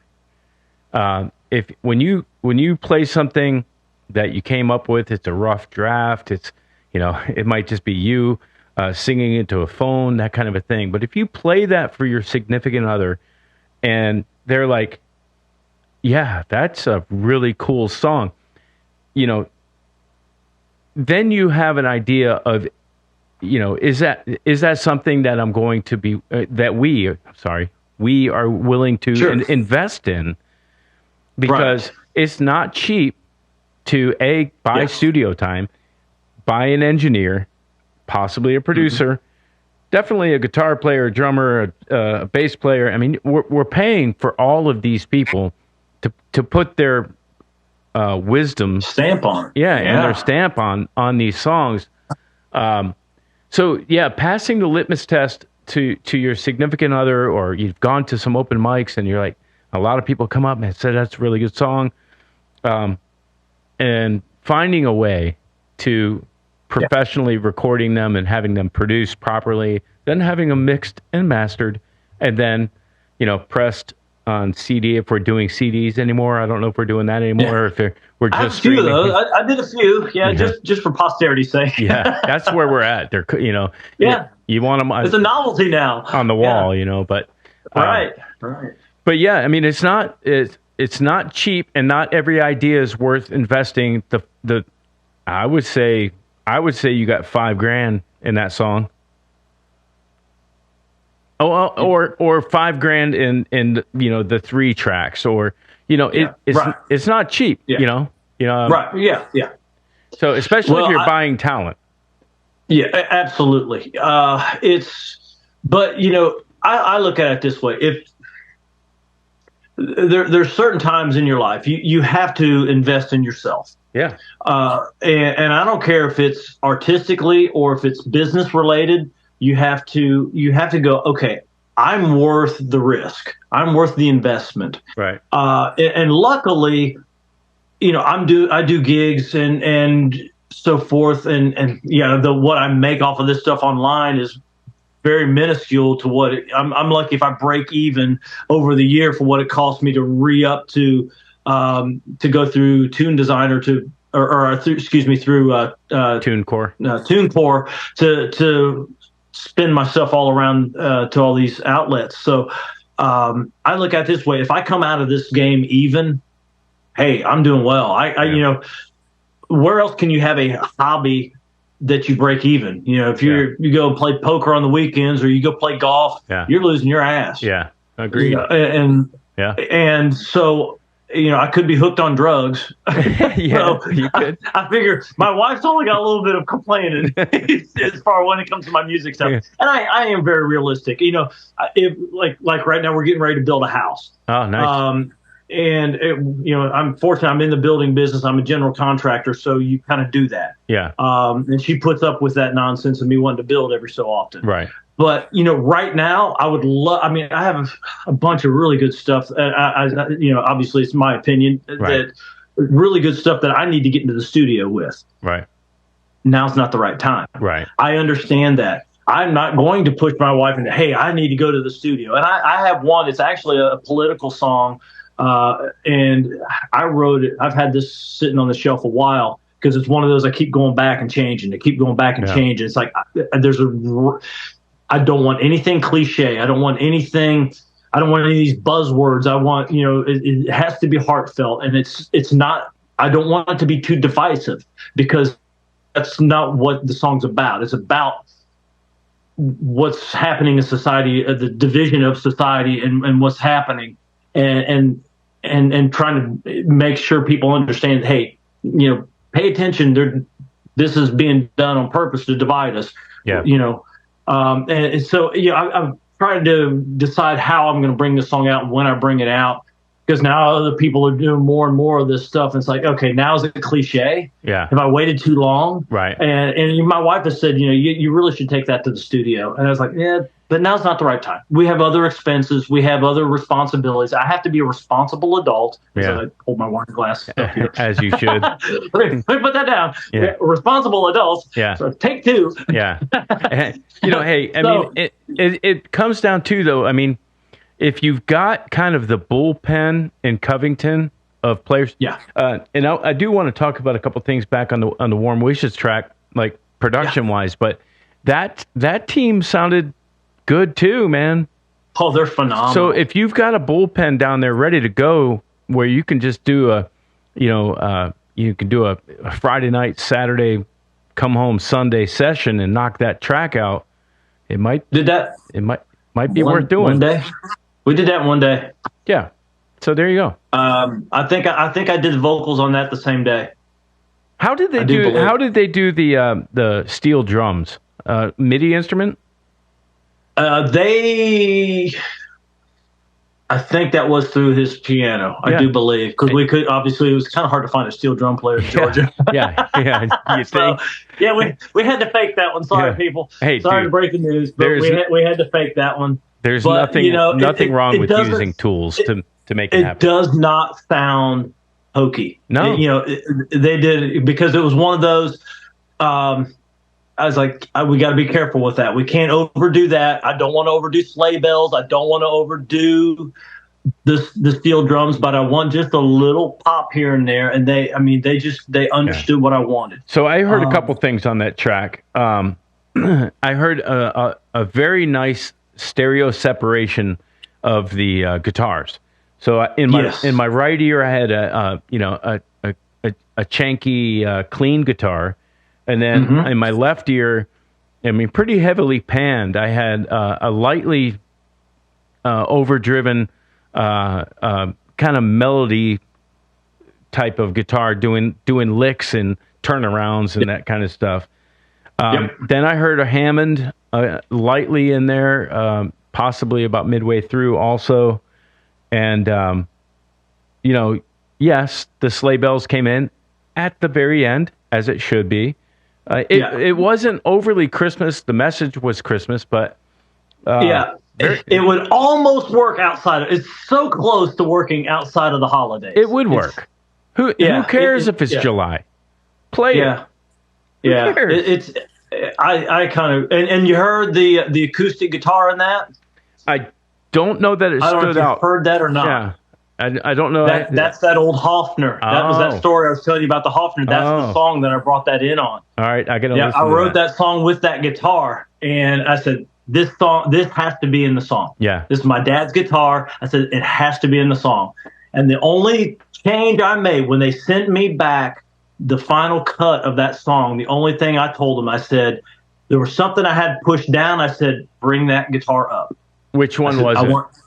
The acoustic? The acoustic. Okay, I said, I want that a little more. I want that a little more prominent. And it was there was something I had him push down a little bit, maybe the electric. I said, not quite so much. I said, subdue that just a little bit. I want that. Acoustic feel. I want that beachy. I want that because it almost. It's a classical string guitar, so it has this higher end naturally, almost like a ukulele. Not quite as high as a uke, but close to it. And I love that juxtaposition in there within the song. I said, I just want to hear more of that. I said, that's what I wrote the song. When I wrote it, I was playing that guitar when I was at the house. I said, this works for the song. So I used that as inspiration playing the song at the house and writing it. Yeah. And so it's got to be on the album. It's got to be on that EP.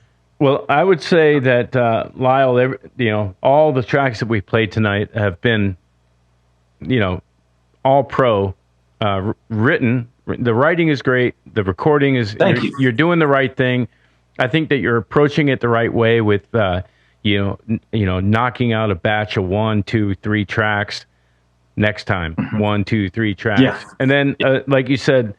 Eventually, boom, putting them all on a record. But at least right now that you're putting them out as singles, that's what we have to do because right. Well, I have the first 6-pack out is Here I Go. That's the first 6 that I did. Yeah. And then I put out the Christmas songs as single, and then I have 3 more which are out as singles, but they're part of the soon-to-be next 6-pack, which is the one called. It's going to be named after. Wayward Soul. That's a religious song that I wrote. Yeah. And that's one thing I try to do is get this eclectic. You're writing representation of my writing style. Yeah, you're writing about life. You're writing about a religious situation, a fun having a picking and grinning session on the back porch, a nice Christmas song. You're just writing about life, dude. That's what you're supposed to do. That's right. Well, but I want people to, you get some of these albums and it's like, it's hard driving song after hard driving song after hard driving song, maybe one ballad or they're all ballad. You find people that kind of get in these niches of everything starts to sound the same. Yeah. I wanted to make sure every song that I put out was different than the last. Yeah. So if you listen to the 10 songs that I have, they all are different in one way or another. Probably the closest to would be the one you just heard in Alone in Paradise because they both have kind of a beachy feel to them. Yeah. But even that one is still not near as beachy as the one you just heard. It's definitely a little more subdued. Yeah. And so I wanted each song. When I go to studio, I pick a song that I know is going to be a little bit different, and I try to make sure in production we do a little bit more like the next one may have some harp in it or something, or a little more banjo or fiddle. The last couple I did have fiddle in them. Here, Wayward Soul has some beautiful fiddle work in it. As a matter of fact, I've got to get with TuneCore, and they, for whatever reason, they have the old version of that song. It doesn't have the fiddle in it. I don't know how they got the old version on there, but I did something wrong. I don't know. I uploaded the wrong file. I guess. You uploaded the wrong file. That's exactly operator error. Yeah. But I was going to wait until I'd get the 6-pack done and re-release it, and it'll have the fiddle on there and everything. Yeah. But now I've got so many songs. It's like, okay, what's the next 3 that I put with that? Because there's, it's like children. It's like pick which is your favorite. Oh, you can't do that. It's brutal. Yeah. So it's going to be. And I may do that Zach Brown song that you were saying, put it out there. My mandolin player loves it. Yeah, do it, because what do you have to lose? Like I said, Zach's a friend of mine. He doesn't know. He probably didn't even remember. He may, if you bring it up to him, he may remember. Who knows about writing that night? But he wouldn't remember the song. No. But it's I would love to have his blessing behind it. That'd be cool. Yeah. Because I obviously I hadn't talked to him in a long time, and it was really it was cool to be able to go up there and hang out with him, and before he was famous, and it's just so surreal to see him on TV. You see these people, it's like, oh, that's just so. I mean, had dinner and drinks, and worked. I bartended at the place there for a little while, a couple of times, and would share the stage with him, and I got hammered there on my birthday and sang up on stage with him one night. Yeah, it was like, it's so cool. Yeah. And I'm like, oh, so you're friends with him? I wouldn't go that far. People go, oh, it's just, acquaintance. We'll call him an acquaintance. That's fair. I don't have a way to send to play the video of this, but I do have a way to play the audio. Yeah. Check this audio out of. This is Zach. Let me find this. This is Zach telling the story of when he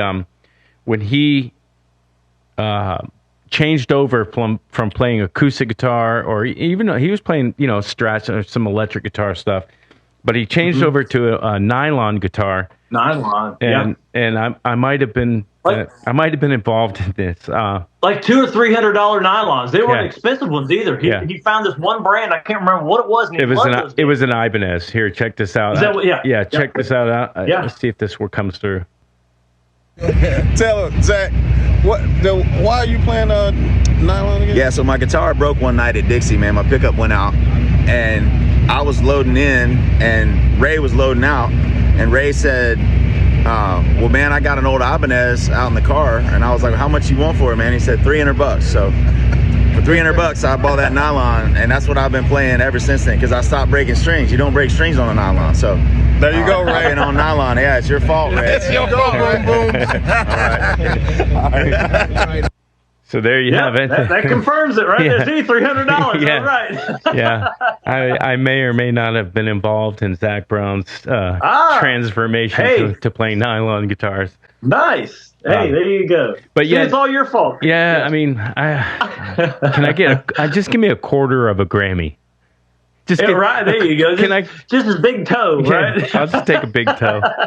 But that's the beauty of my musical journey here in Atlanta. I moved here in '95, and it was only intended to be for the summer.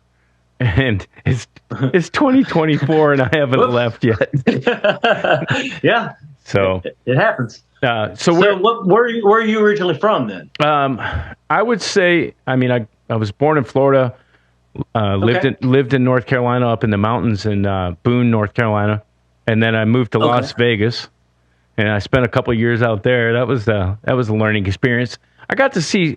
Side note: I got to see Sam Kinison in his prime. Oh wow! When I was like 19, I wasn't even supposed to be in the venue. It was a casino gig, and I got to see Sam Kinison. So I learned a lot about life in Vegas. And then I moved to Minneapolis, and then I moved back to North Carolina.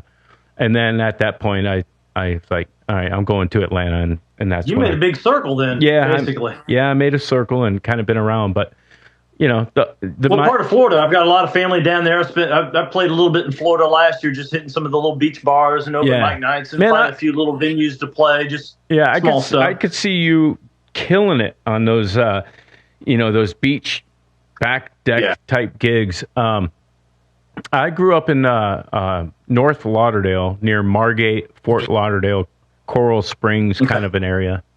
Okay. Yep. And but we moved out of there in '79. Okay. So it's been a long time since I was a Florida boy. I consider myself a Appalachian mountain hillbilly kind of guy, and I don't know why I don't play country music like you do. I just happened. I got hooked on. Come to the dark side. No, I got hooked on Peter Frampton. Do you feel like we do? And Kiss, and I never turned back. That was one of the first cassettes. I just dated myself. You can edit that if you want for the younger viewers. No edits. That was one of the first cassettes I ever had was a Kiss cassette. Yeah. I mean, I was too young to understand what they were. Gosh, I couldn't even tell you. That's how long ago it was. I mean, I was made for loving you on it? Or? Maybe 10. Yeah. I was maybe 10 years old. Yeah. What was the hit song when I had on it, though? What was was there a track on it? That was probably the Rock and Roll All Night was probably, I would imagine it was in their heyday. Yeah. I mean, it was one of the first two albums. It would have been one of the first. It was the main one with the round the logos. Album. Yeah. One of my first records was Kiss Alive 1, and I actually had the record where you had to gently drop the needle down on song 2. Right. Man, it was 1 or 2. It would have been Alive 1 or 2. It's been so long ago. I can't remember. Yeah. How about the inside? I used to watch the cartoon and stuff on TV. That's where Yeah. I remember, and then that, and then the Waylon Jennings with the Dukes of Hazzard theme song. Was one of my first, because I was a Dukes of Hazzard nut growing up. Yeah, me too. Caveat, the Rebel flag on the top of that. Yeah. Redneck In Training, that was originally the line in that song was Rebel Flag Hang. Yeah. And I did 2 versions in the studio of that, Rebel Flag and then Georgia Flag, and for posterity's sake and negative connotations, and I went through a serious argument with myself on which version of that I was going to put out, because there was no animosity or hatred behind using that in my mind. Like I said, I grew up as a Dukes of Hazzard fan. I had a redneck belt buckle on and T-ball, because I was just a Dukes of Hazzard fan. Right. Didn't know any meaning behind it, but I was like, let's play it safe. Do the Georgia flag. Doesn't that suck though? I mean, it sucks. It does. You can't. It does. You can't pay homage to your childhood. That was, it was as just harmless harmless. as it can be. Harmless. Yeah. My thing was, look, they're jumping cars over creek beds. They're power sliding. They're drifting before drifting was cool. Drifting was ever a thing. Yeah. And you Yeah. can't even pay homage to a childhood memory without worrying about being canceled pissing before somebody off. Yeah, before you're even canceled. So that version is available with if somebody wants to have it, let me know. Yeah. I'll send you the original version with that in it too. Yeah. It's but those are things you don't think of, but when you get out in this public realm, you have to think of. Yeah. You go, okay, do I want to piss people off with this? Sometimes negative publicity is a good thing, but it's like, I do have a lot of racially diverse friends, and some of them I consider family. Yeah. And me too. They know me well enough to know that is not a negative thing in my mind, that I have any kind of hatred or bigotry towards a race or support what happened in the Civil War from the Southern side, and living down here, you start to understand. It is about Southern pride. It's not. Now, don't get me wrong. There are people that utilize that banner for negative reasons. Don't get me wrong. It has been flown in some very negative situations. Yeah. I'm not condoning that by any stretch of the imagination. Maybe a David Allen Coe show or two, maybe. And I hate it because he was a big influence on me from a music standpoint, a satire standpoint. Right. His story style songs, and along with like Marty Robbins and well, how about that guy? Talk about Marty Robbins for 1 minute. Oh my gosh! So we're talking about a kid that was like 12, just shredding the mandolin, kind of like you can't go on Instagram right now without seeing a little kid in Japan that's 8 years old just shred and do a sweep picking. Woo, woo, woo. This was a kid that was essentially doing that on the mandolin, and I think 12 years old, playing the Grand Ole Opry. Kind of like Marty Stewart. Marty Stewart's who I'm talking about. I think that's who I'm talking about. Yeah. Because he played with Flats and Scruggs. And That's who I'm talking about. So Marty, Ricky Skaggs, he played with Ricky Skaggs. Ricky Skaggs was another guy that was, a prodigy. Phenom. Yeah, phenom. Yeah. So I'm talking about Marty Stewart. You're talking about Marty Robbins. Marty Robbins he did the old gunfighter out in the West Texas town of El Paso. Oh, okay. Fell in love with a Mexican. He did all these that was the most, El Paso's the most famous one of his gunfighter ballads. Yeah. But go back and listen. I mean, these are old, these go back, and they reminisce of the days of, in the 40s, back to the Gene Autry days. Yeah. That kind of an influence, but they're story songs. I mean, they may be 4.5, 5 minutes long. Yeah. Go back and listen to Big Iron and Mr. Shorty, Man in a Continental Suit. All these songs are just, you just listen to it and you get lost. Yeah. You don't care how long the song is, because it's like watching a short story in your head. It just starts playing, and it's like, that was such an influence, and that's kind of where Redneck In Training ended up being, in that same kind of vein. And the David Allan Coe stuff, You Never Call Me By My Name, that kind of long, drawn-out story style song, and some of the stuff that he did in Easy Rider by the Charlie Daniels Band, or Uneasy Rider, excuse me. So that track, Charlie Daniels Band, where he's talking about, I went into a bar and he had long hair, and I got in my car and spun out. And what's the name of that track? Because that's what that's called, Uneasy Rider. That reminded me a lot of the stylings of how he would tell the story. He's not really even singing. It's almost, I would balladeer say, style. Yeah, I wouldn't even say rap, but kind of talk, storytelling, poetry. Type of thing, and that's a lost art. It really you don't get those songs much anymore. One of the last ones that came through on the national stage was Alan Jackson did one. And I can't think of the name of the song. Oh my gosh, it's escaping me. He was kind of the last one to do it that I can recall. But they used to be a little more popular in the 70s and 80s even. You would get. You know who else did one? George Thorogood. The story behind one bourbon, one scotch, and one beer. I went to the landlord. Yeah. I ain't got no money.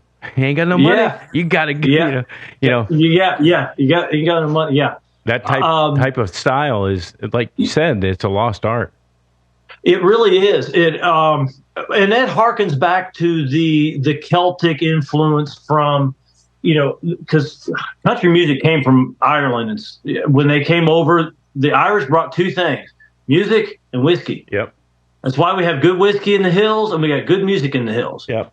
The Celtic instruments, all that stuff came over, and that's what their songs were about. They were just life stories, and there was a lot of talking, and they were long drawn out. There was no time parameters put on these things. Right. So I try not to put those on myself when I'm writing a song. If I need 3 verses to say it or 4 verses to say it, I will.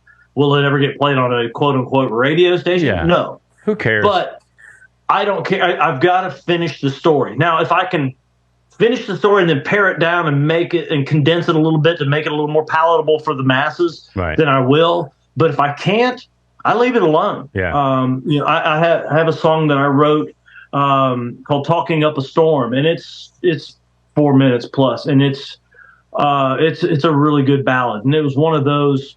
No, I don't know how I could cut this, because I can't cut that verse. I can't cut. No. It won't be complete without it. Yeah, leave it. So it's on that EP, and really cool story behind that song too. I mean, I could keep going on these things for days. I love it. Well, man. every song has a story. Every song Yeah, it has a does. spark. And if it doesn't, it's probably not worth writing. Right. Or it's been like formulated with just this much ingredients in the verses, just this much in the chorus. Oh, we're going to do a little bridge with a turnaround guitar solo and come back to the hook. You know, those type of formulated songs we're hearing too much of, which brings me to this.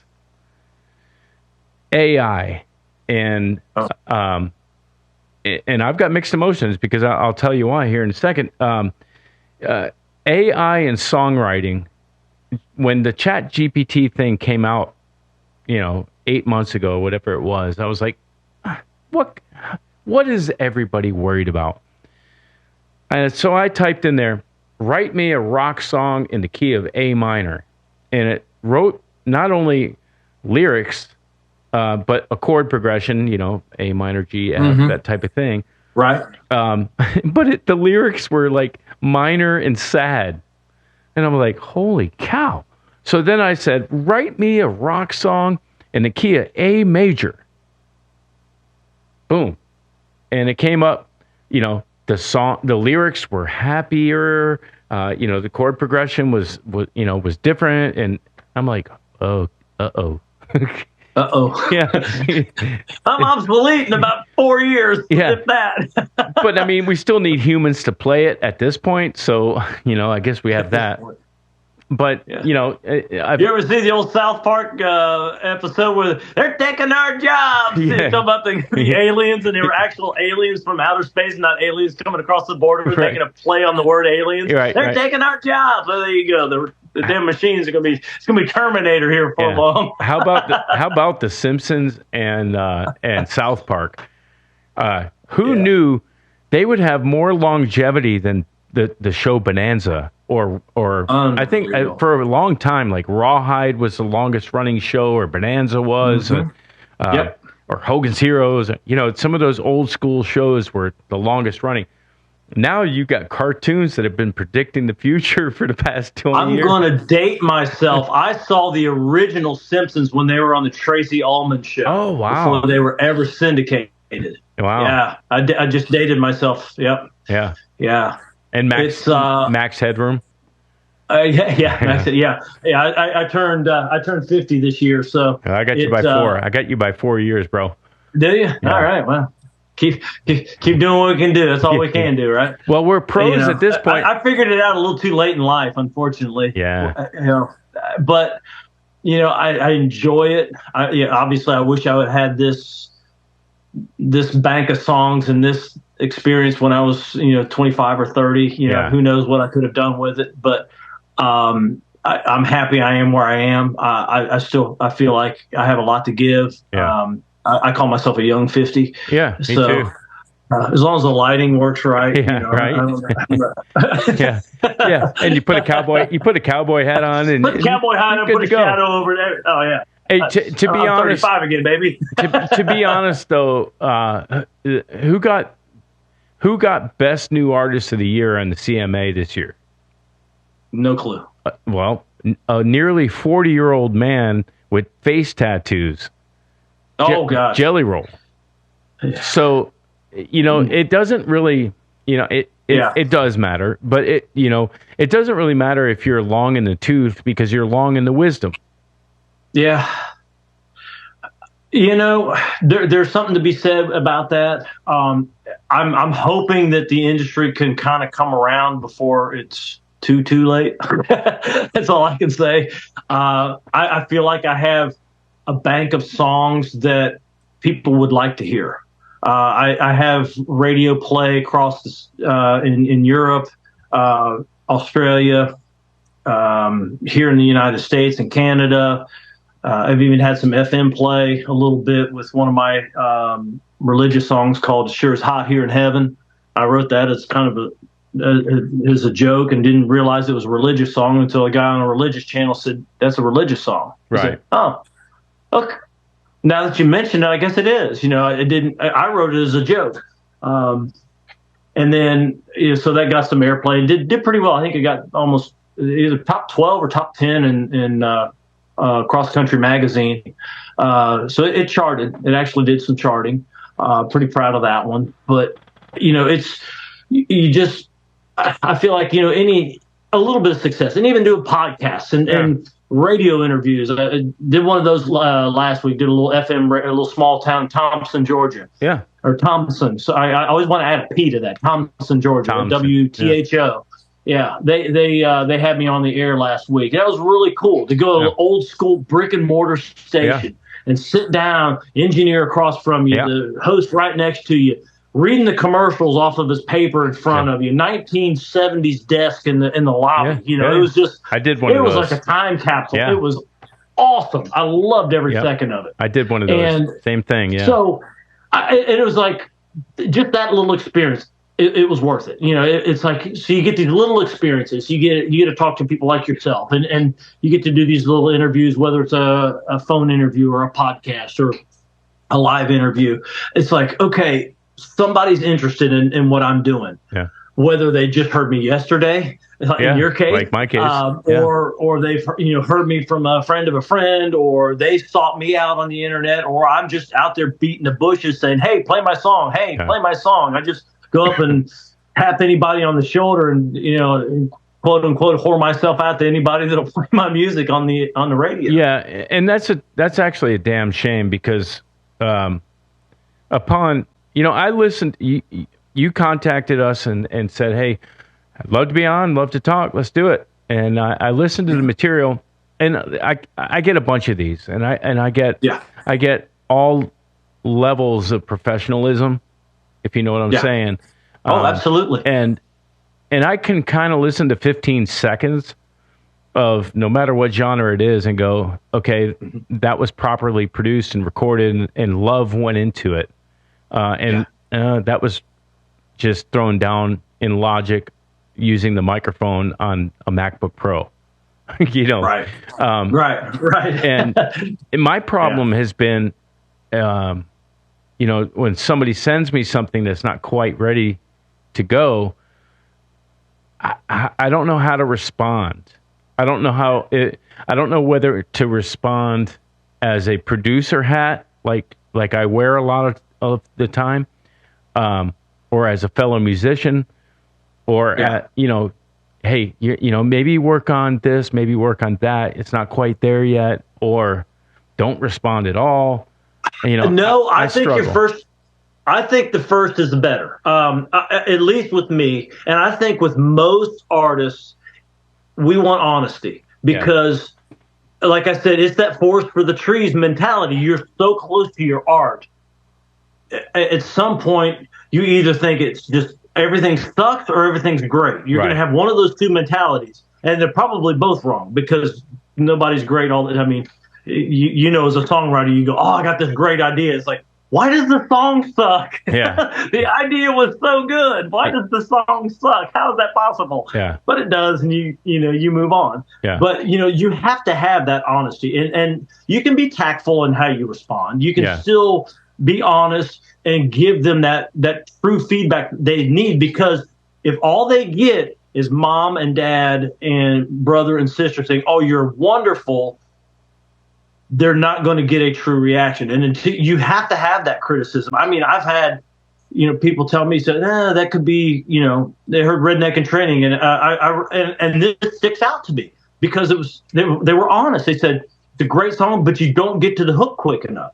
I'm like, it's not that kind of song. Go back and do your research on old school country, or watch the video. It's a story song. It's about building that story. Right. It's not supposed to get to the hook in the first 30 seconds. Right. I have those songs where we get to the hook right after the first verse. We're right there. Yeah. I have those. Go listen to Trying to Get Famous. You'll appreciate this. That one, you get it. It's right there. It's upbeat. It's in your face. But this one is not that kind of song. I appreciate the constructive criticism. Yeah. But that's, so, you can take it or leave it. But I think you're right. I think you do, because you're honestly, you're opening yourself up to having to deal with that. Right. Being in the industry that you're in, because you're going to get this influx of material, And honestly speaking, there's all levels of quality that you're going to get thrown across your desk. And I think you have to be honest. Hey, you're close, or I like your writing, or I like your vocals, or it just needs better production, or But at the same time, time, now I've got 15 replies I need to do when I also have a full-time day job, three bands, a wife, property to maintain, and I've got a lot. It's tough. A lot on my plate. But you can keep it short and sweet. I mean, maybe you need to type up some stuff that's well, that's what you answered. Template it out. Well, that's what you answered. So the new post I put out was, hey, if you're a professional level band that has professional recorded music and a video is a bonus, I've kind of upped the parameters of who should reply. That helps. Who should reply? Absolutely. And then the second thing, if you have music on Spotify, I thought that would kind of be a barrier. Don't just send me an MP3 that was basically bounced off of a cassette, back in the day, kind of sounding just thing. You in the basement and the kids yelling in the background. Right. Because I do struggle with, how like. It actually bothers me to go, oh man, how do I tell this person that they're not ready? Yeah. And the other thing, sometimes I think I might have even said in that post that you saw, watch a few of the latest episodes of the talent that's on, and see what you're up against. Like I did some bands out of Norway and Sweden recently that are just killing it. And not only are they killing it on their music production and their writing, but those boys over in Europe, man, they do really good music videos for every song. And so it's easy for me to play their music and go, and then put the video on top of it, and now we have a show. You know what I mean? Sure. Yeah, that's the only thing I regret is I don't have more of the videos like with Redneck In Training, because like I said, they're all up here. But like, for example, that video was $2,000 just to shoot that video. Exactly. That's just the videographer's work, and I think I got a steal because Goodman is his last name. He's out of Nashville.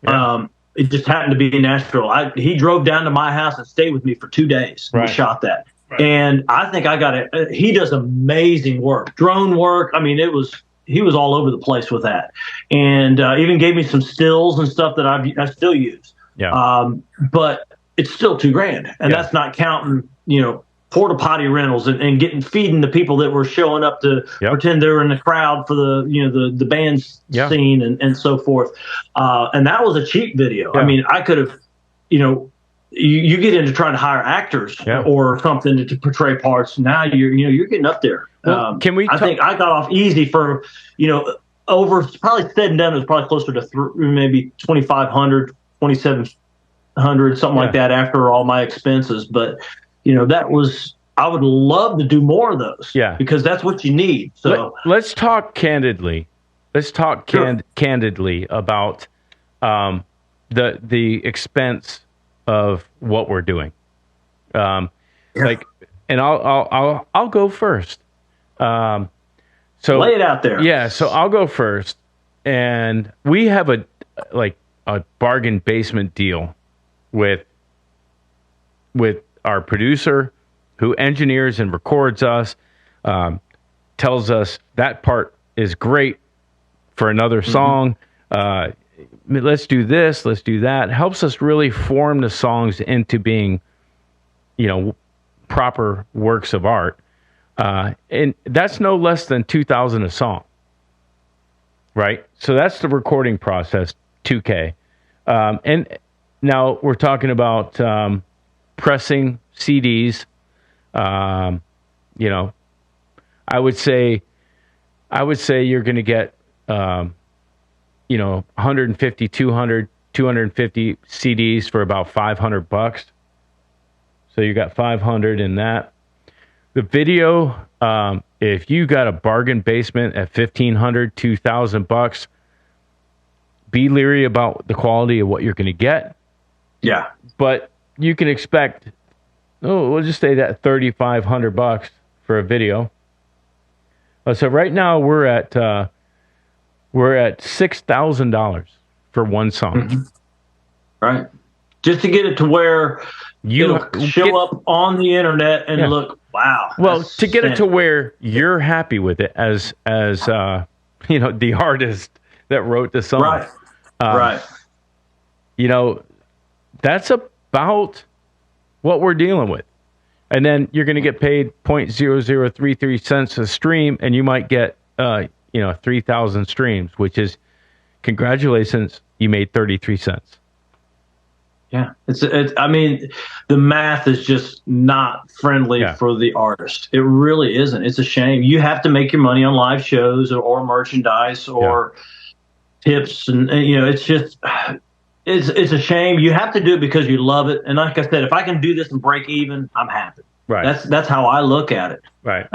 Because I don't do a lot of big shows. I would love to have a full band behind me. I've played with 4 or 5 pieces a few times. Yeah. And I love it. Yeah. Because I don't have to worry about that guitar on me. I'm it's a prop at that point because I'm being drowned out for the most part unless it's an intro or something simple. Yeah, you're Dwight Yoakam. I'm just there to sing and entertain, and it's like I see why this is so addictive. I see how people get hooked on this. It really does. It's fun. Yeah. But at the same time, it's a lot of work. Yeah. You talk about those numbers. Yeah. Well, to balance those numbers out, if you want to put that 4 or 5 piece band together, now you're going to have to pull down $1,500, $2,000 a night to pay the band. Yeah. To pay a really good band, or at least $1,000. Yeah. If you got a 5 piece band, and if you got somebody running your sound for you, yep. He cuts into the pie too. He's $250.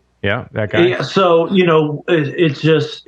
that's like, okay, so me and Brian going out and banging these little duos makes pretty good sense. Even if they only pay $300 and we make another $150 in tips, we can walk out of there doing something I love and playing a little small show and making a couple $100 a pop. Yeah. Hey, that helps fund the next studio time. That's kind of how I look at it. Oh, and we haven't even talked about pressing shirts. Any of that kind of stuff. It's and it's crazy because all the venues now are like, we'll give you a date on a Wednesday night for exposure. You're not even you're gonna get the door. Okay, because the weekends are going to be with tribute bands. Molly Hatchet tribute band. That's the one. Those things are really popular now. Those just totally came out of the woodwork. No, it's been a decade of this. Has it? I guess I'm just noticing it. I don't know. I guess I wasn't paying attention. Yeah. I was asleep in the back of the class. That's my fault. you were busy writing actual original material. I guess. Right, doing some really awesome stuff. And that's thank you. That's what I worry. That's what I worry about. The world is missing. Your music, my music. Yeah. Anybody that's out here doing the real deal, original music and producing it, is not going to get seen because Def Leppard tribute band's playing. Yeah, and it's a shame that there's anything wrong with Def Leppard. I mean, that was cruising through high school and Pour Some Sugar on Me came out. So there's always a spot in my heart for that. It's one of the first songs I do remember that kind of not pulled me away from country music, but allowed me to start really listening to other genres of music and then get into the old school rap and that sort of thing. Right.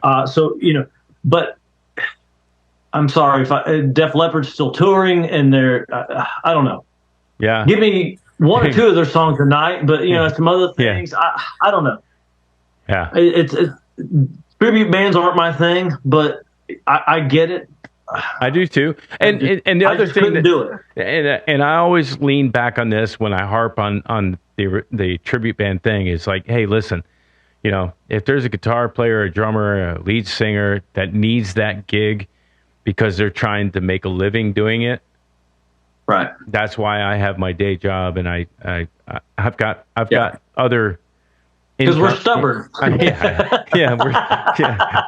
We're stubborn, and I've been offered to play in this tribute band and that tribute band, and it's like, do I have to learn the solos exactly like they were played? Yeah, not interested. Right, hey, just give me 16 bars or 8 bars or 4 bars, whatever the bars are, and I'll give you something, my interpretation of how they should have played it. Right. This is how they should. The audience probably won't know the difference. And they won't. No, they won't.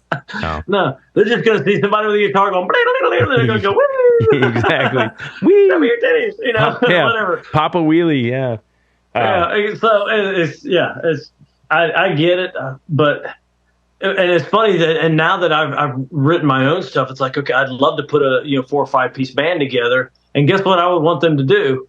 Yeah, play the lead guitar licks like it is on the album, please. Right, yeah.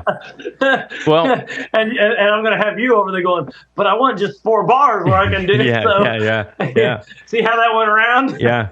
Well, it goes around like that, but for Giza is Gone, my COVID project that I put together it's a total experimental studio visual sync. It's crazy. But when I handed it over to my drummer and my bass player, I was like, this is what I wrote. Interpret it how you want to interpret it, but please make sure when I'm making a right turn that you make it with me. I don't care what you do to get me there.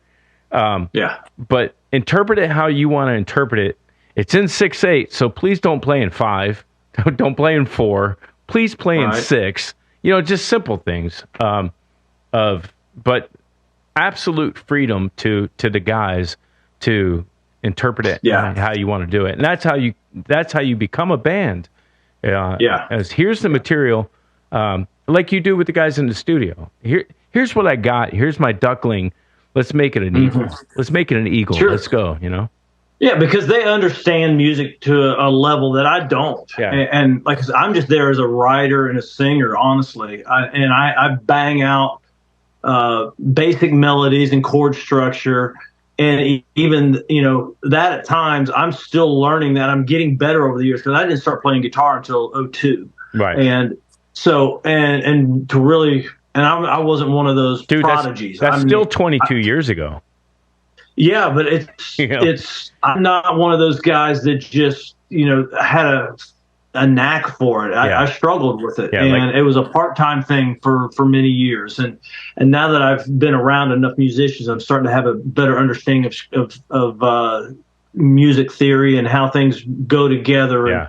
And it's making it easier to write now because I always do the lyrics first and then the music comes in because that's my strong suit. That's where my brain is. Yeah. And I sing it to myself and then I figure out what key I need to do. Let's put a capo on. See, let's move it up.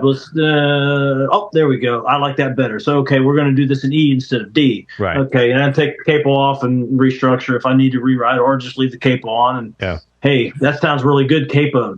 Even if it's in C, but it's up 5 and I'm in G or whatever I'm doing in certain situations. I just kind of that's kind of how I fine tune things. But some of it has to do with idiocy within the craft. Sure. But some of it has to do with sometimes ignorance is bliss. I wrote some stuff and I took it to studio and they're like, well, that's not supposed to. They were just looking at it on paper and those Nashville notes and they're like, that's not supposed to work. Huh? Yeah. That you don't normally go from that F back to a C like that in that situation. I said, listen to it. Yeah. And they got there and like, I'll be damned, it works. Yeah. Like, don't ask me how. I said, I know it works. Don't ask me why. Yeah. I just know I played it enough that when I do it, it doesn't sound screwed up in my brain. Right. I don't know why it works. Right. Like Too Busy Living. The song is really in G, but it starts off in D. It starts off on the 5. Was it 5? And that's the rundown is D-A-D. And then it kind of it kicks in and it ends up in this G more format and stuff. And it's like I had no idea what I was doing. Yeah. It made sense when I was singing it. And like I said, I was singing it, and so I could kind of figure it out on the guitar, and that's just that's just how it worked. You say that's Too Busy Living? Yeah, that was the first song I ever took to Nashville. That's the first song I ever did. Let's play that. Let's hear that. Okay, that's kind of got an old school Let's check country that out. feel. All right, here we go. Okay, cool. Thank you. Uh-huh.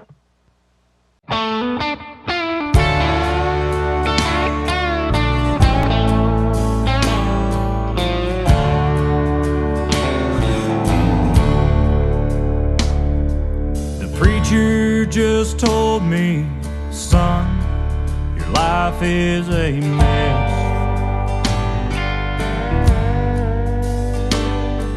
If work ain't enough, damnation adds to the stress.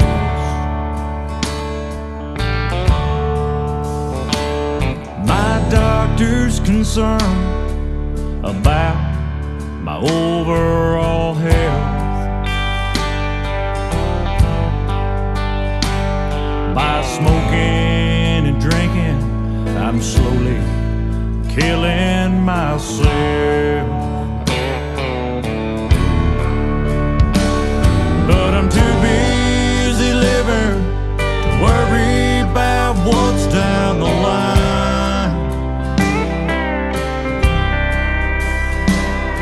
Is tomorrow the end, or do I have plenty of time?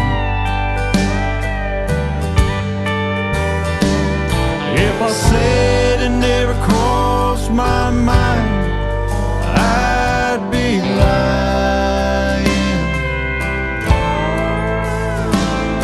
I'm too busy living to worry about dying.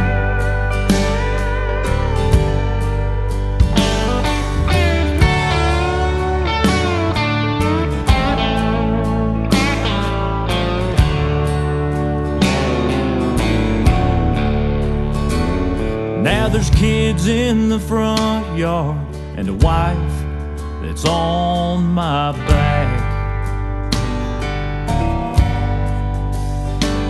Lord, she's sick of working and trying to pick up the slack. But the bills are due, the feds raised the interest rates. So if my soul's in trouble, the devil, he'll just have to wait. 'Cause I'm too busy living to worry about what's down the line. Is tomorrow the end, or do I have plenty of time?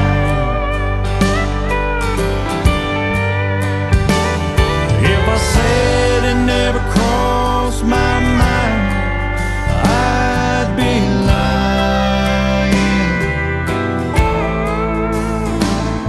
I'm too busy living to worry about dying.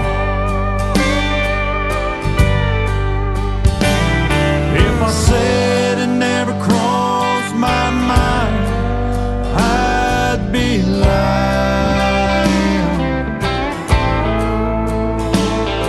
I'm too busy living to worry about dying.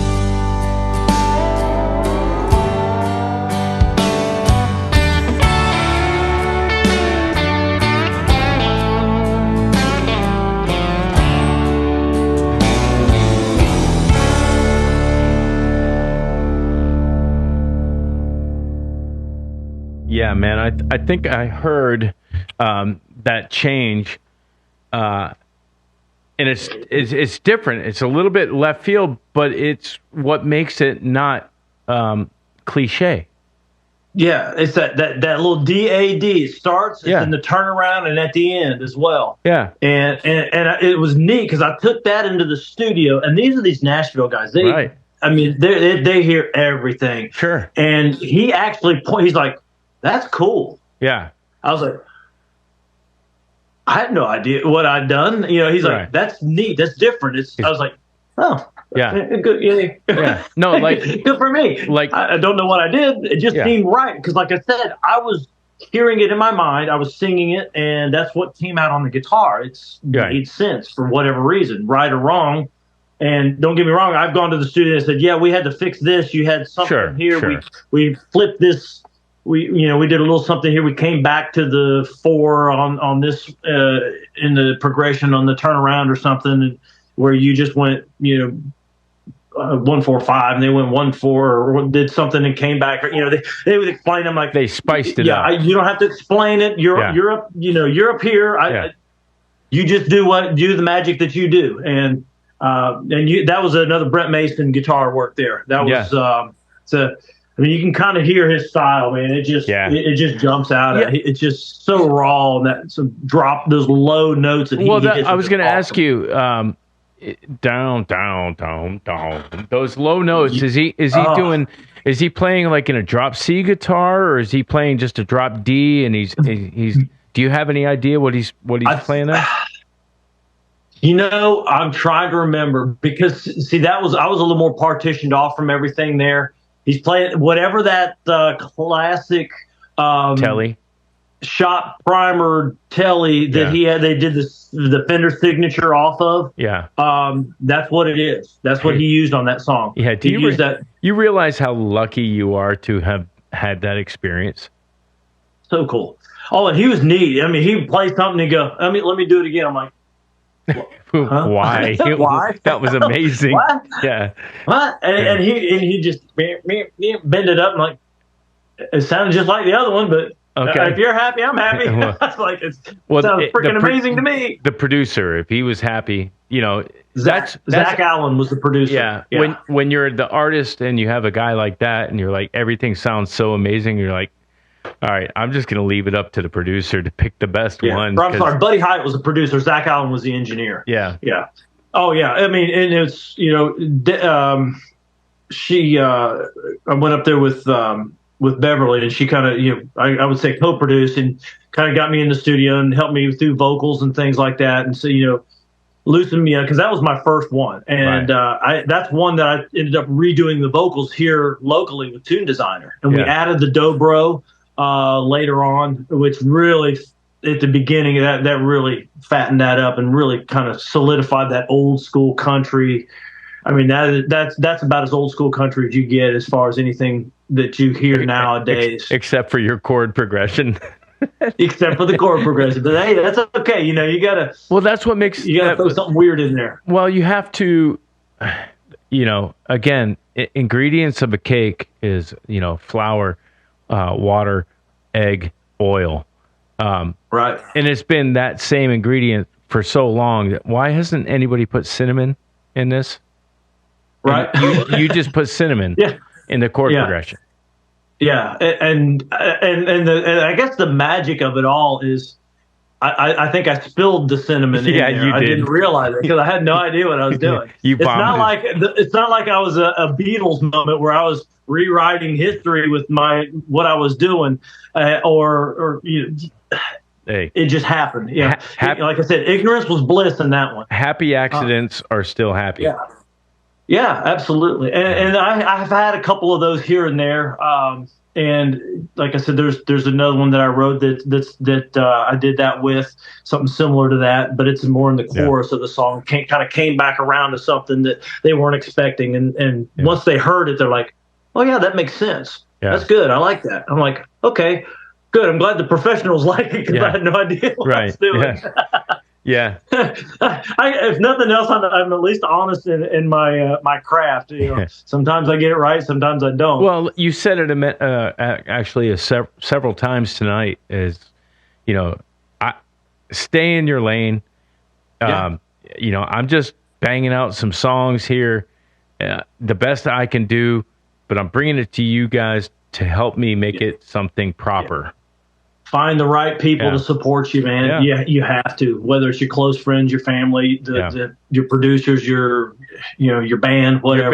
Your band. Yeah, absolutely. Like I said, I was fortunate to find Brian when I did, and him at the time being willing to work with me and understanding that I had what he wanted as far as getting out and gigging. And, because I've got a really good mind for remembering lyrics. I can sit down and do 3.5 hours. I've even done 4-hour shows. And I think the longest I've gone is 3.5 without a break. Right. And just keep playing songs. Yeah. Now, obviously, they're not all mine. I can probably do I've done 2 hours of my own stuff, but I've done, I get in that zone and I just go. And he appreciates that fact because he's on the opposite end. He can't remember lyrics, but he knows he can remember every little nuance in a song. Guitar and he'll call me out. I would be in the middle of something and I'll hit the wrong note or forget to come back on something or I mess up the turnaround or the lead or something. He'll just shoot me a look. I'm like, I know. We haven't played that one in a month. I forgot. Or what's bad is when he looks at me when I screw up one of my own songs and he looks at me like, yeah, I know. But isn't that kind of one of the fun parts of performing live? So for people that have never performed live or bands that are just getting started, just like the movie with Daniel Day-Lewis, There Will Be Blood. There will be mistakes. And Absolutely. They might be subtle to where the drummer hits something and I go like this, but I never let the crowd really know. Like, dude, what are you doing? That is totally wrong. You have to sell it as if nothing happened. And it's very hard. It's very hard to be playing and something happens. And it's an absolute clam, and you look over, or you try not to look over. I'm looking forward. I'm looking at the camera. Oh, what was that? It is. It's very hard not to react to, because we are so embedded into, trying to perform this thing as perfect as possible every time. And like you said, we haven't played this song in 3 months. But we're doing it now. Oh no! And everybody's on edge because they're trying to remember. Waiting for the mistake. Yeah, waiting for the mistake,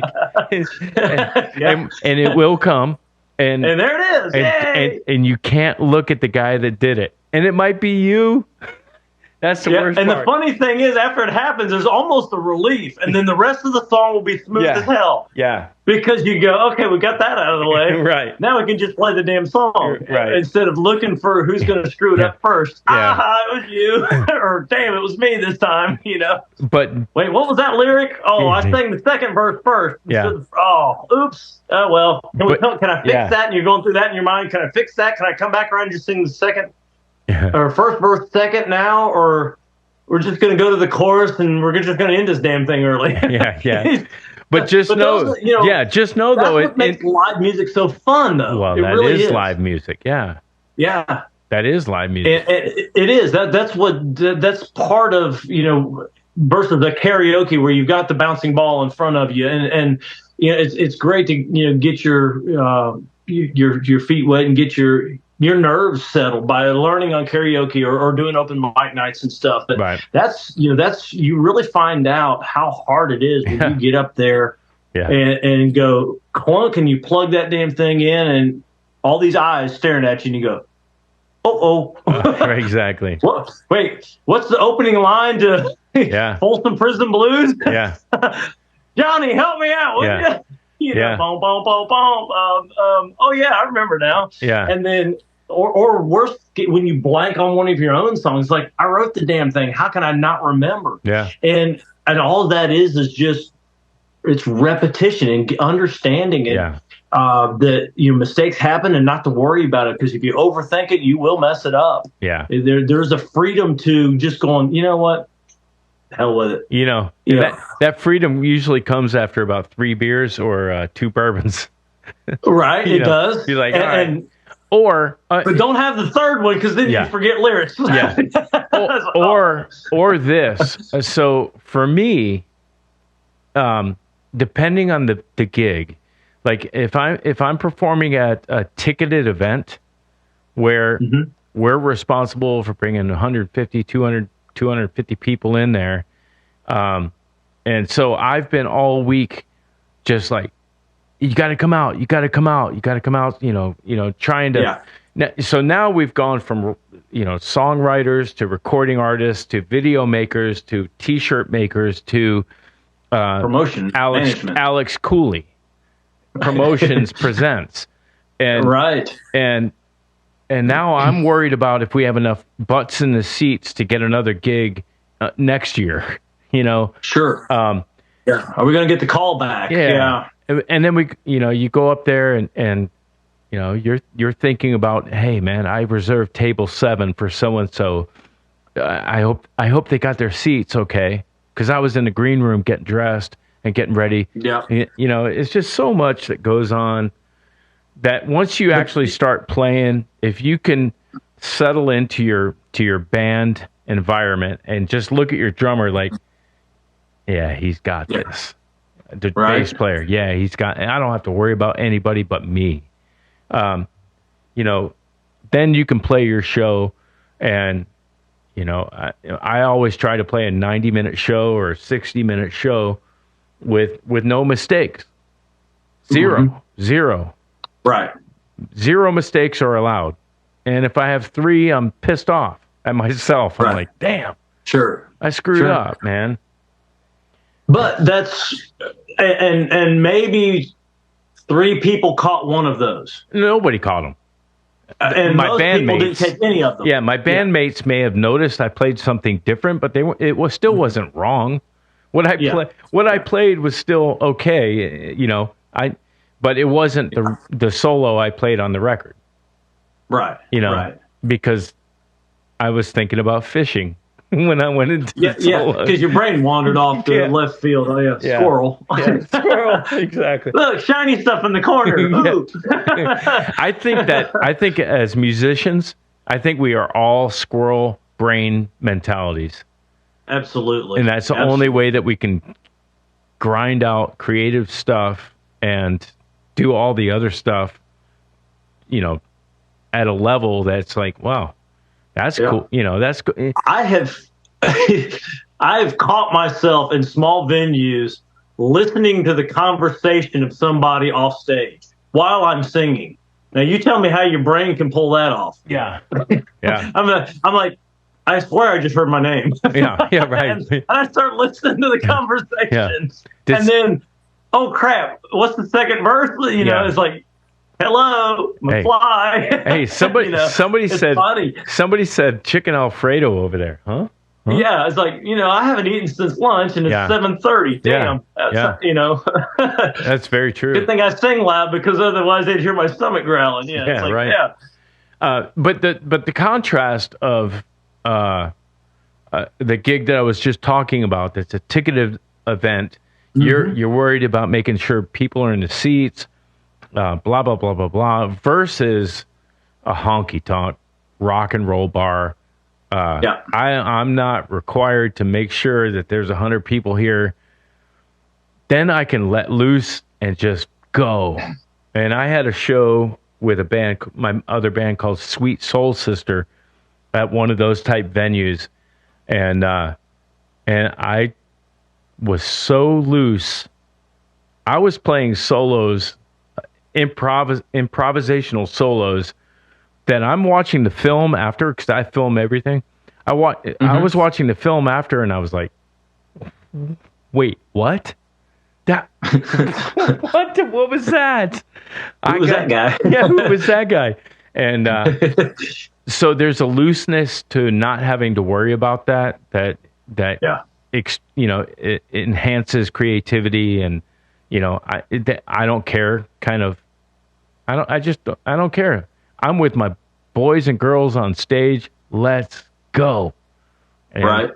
And there's those type of gigs too. And I just don't understand how these people that say are playing State Farm Arena, and they're worried about how many people are in the seats, and they're worried about making mistakes. Any band that you go, I don't care if it's the Rolling Stones. Yeah, I don't care who it is. They're concerned about, all right, who's going to screw up what part tonight? And I don't care if you've been on the road for 50 years. You know, there's still going to be those live moments where you're going, man, I hope I don't screw this up. I hope I don't screw this up.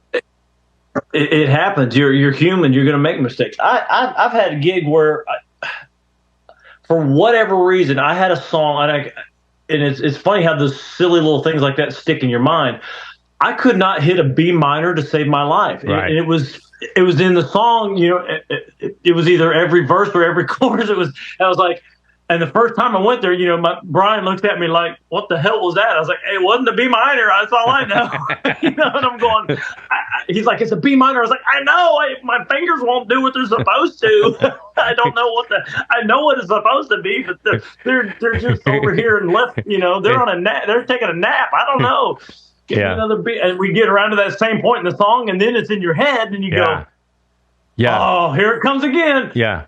Damn it. You know, and it took me until the third time around before my fingers finally woke up and joined the party. And I was like, really? And we get done. He's like, you know, that's a B minor. I'm like, I know.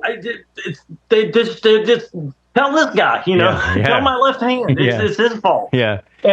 And so you get, as humans, you run into that, and you just got to laugh it off. And that's part of live music. And we go, I was like, hopefully the next song with a B minor, I'll be there. I don't know what to tell you. I said, that was weird. Yeah. I'm gonna look at my set list a little closer, and we're gonna put those later in the night. If there's another one with a B minor, I can tell you that. My hand only plays sus chords tonight.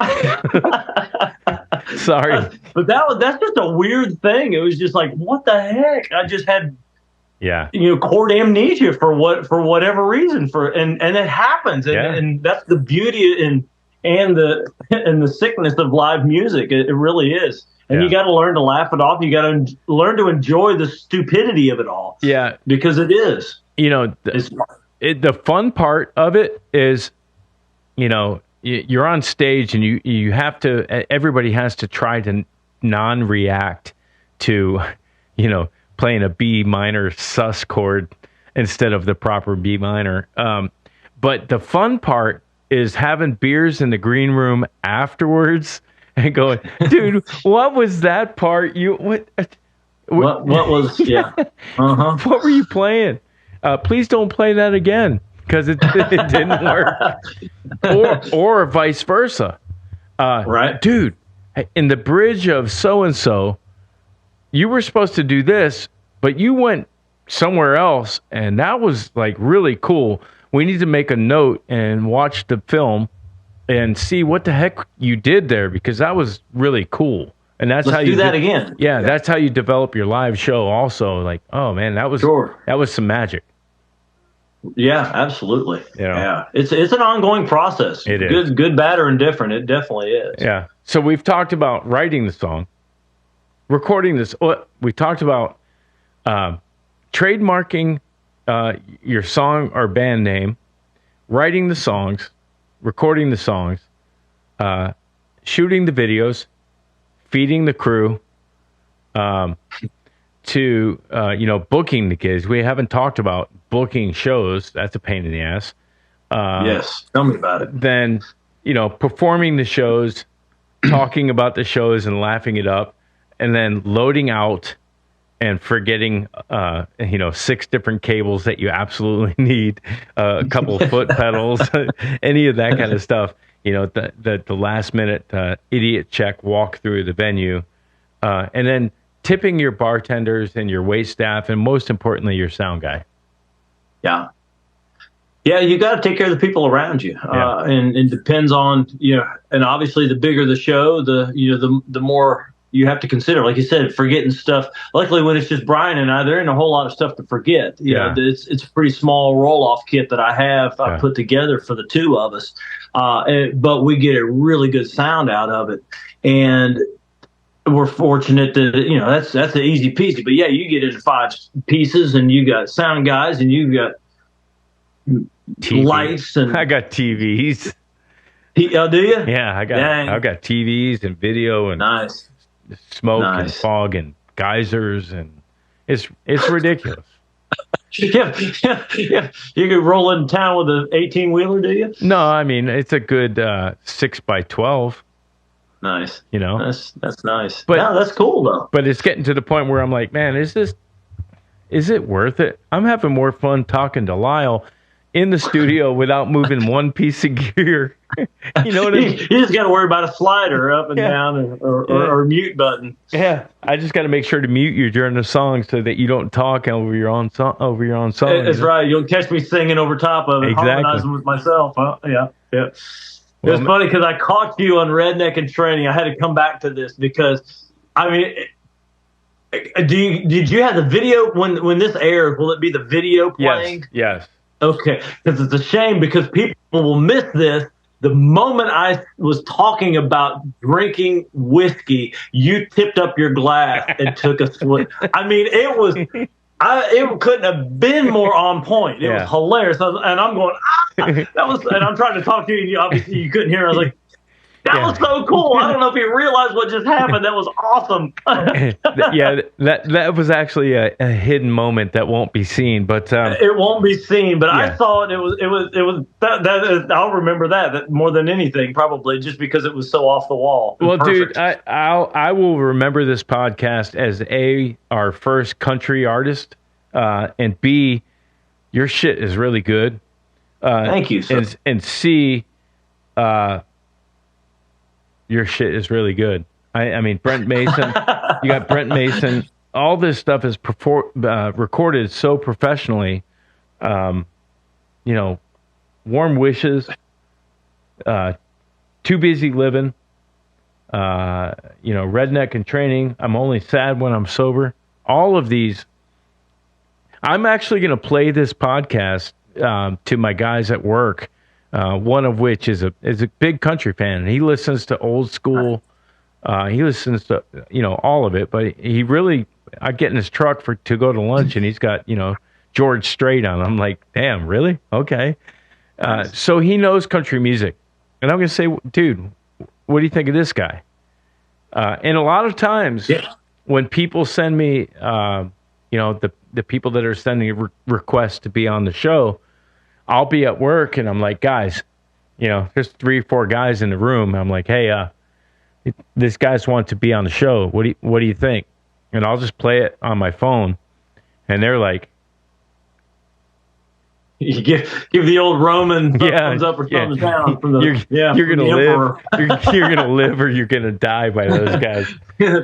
And hey, nice. I have to listen to those people, right? Sure, absolutely. I mean, they know music. They're grown adults. They've been listening to music for a long time. But man, I really appreciate you reaching out to us. A, coming on and having a nice chat. B, having a good background in lighting. C, that's nice. That's a win. And the fact that you have bloodhounds and all those kind of dogs. The last question that I did have for you, though. After all of this, all of these tracks and the songs, is your dad proud of you? Yes, he is. And it's cool because that was kind of what got me into this. Yeah. It's his fault. It was his fault, and he loves it. He comes out and watches quite a bit, and I'll bring him up on stage and get him to play and have him play a song or two. And I get a little bit of that in reverse. I get to see him up on stage playing and entertaining, and people go nuts over it. They're like, "That's your dad?" All that stuff. And it's like, really? It's like bringing the puppy in. It's like upstage is me. It's because I brought dad in, and he gets this. It's like, but that's so cool for me. I got this reversal of pride watching him join in and experience this kind of stuff with me. So it goes both ways. Sure. Because of how close we are, growing up, and we work together, and we just have a very close relationship. So he's expressed that quite a bit, and that helps. It really does. It helps kind of push you along when you. And he'll be honest with me too. He's not just the doting father. He'll say, maybe you shouldn't sing that one live, or your vocals can't quite get there. But one of the songs that I do now, he said that a while back, but it forced me to really listen to my vocals on it. Right. And pushed me to sing it better. Yeah. And he'll say, man, your vocals are getting better. Your vocals are getting better. Over the years, it's like your timing's getting better. So he's been there through the beginning. Yeah. And now, I don't want to say the end, but now where I'm a little more polished, I got a long way to go. Don't get me wrong, but the mistakes are fewer. The quality is better now in the live shows, and a lot it has to do with that, and that his engagement, because of the pride that he has for me, and that engagement that he has with me is really kind of what helps fuel that fire too. Yeah, it's very, very cool.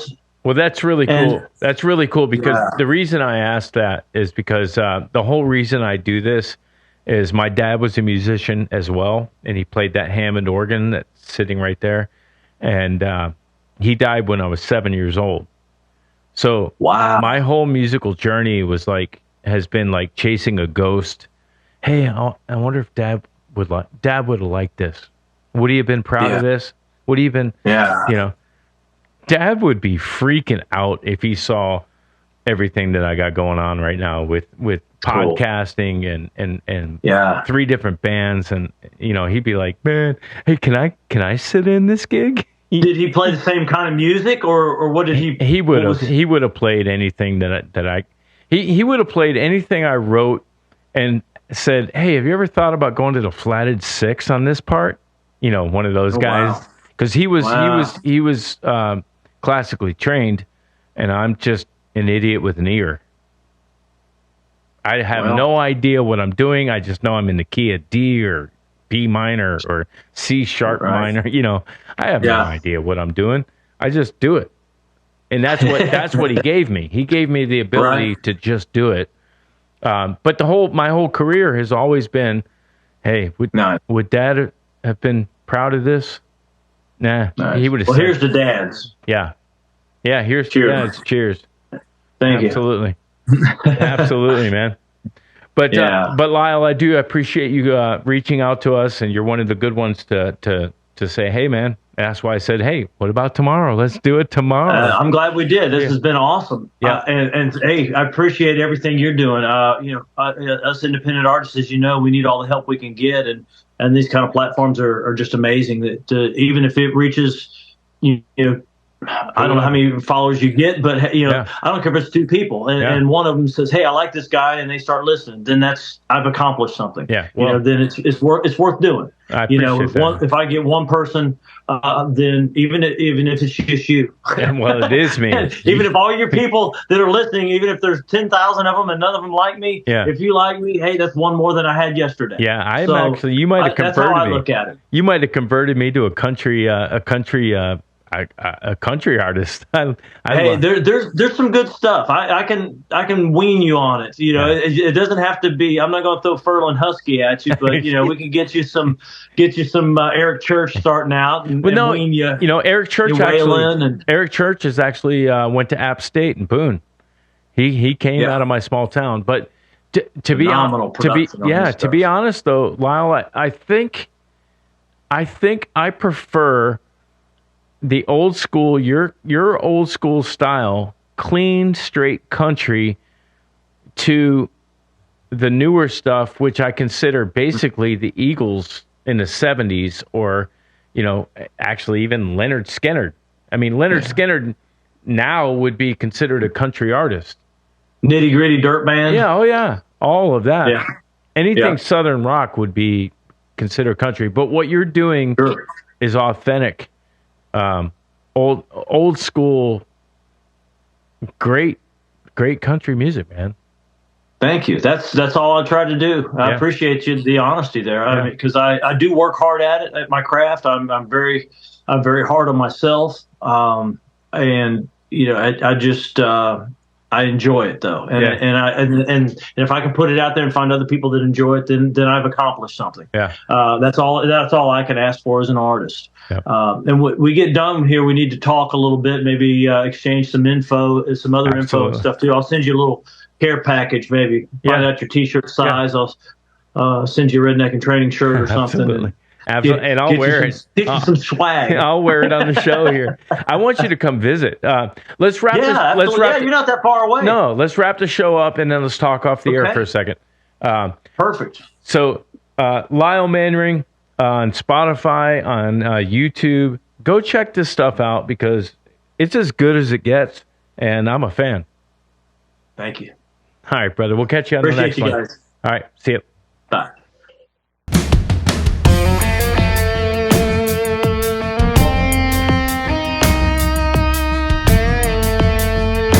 You're watching the Original Music Podcast.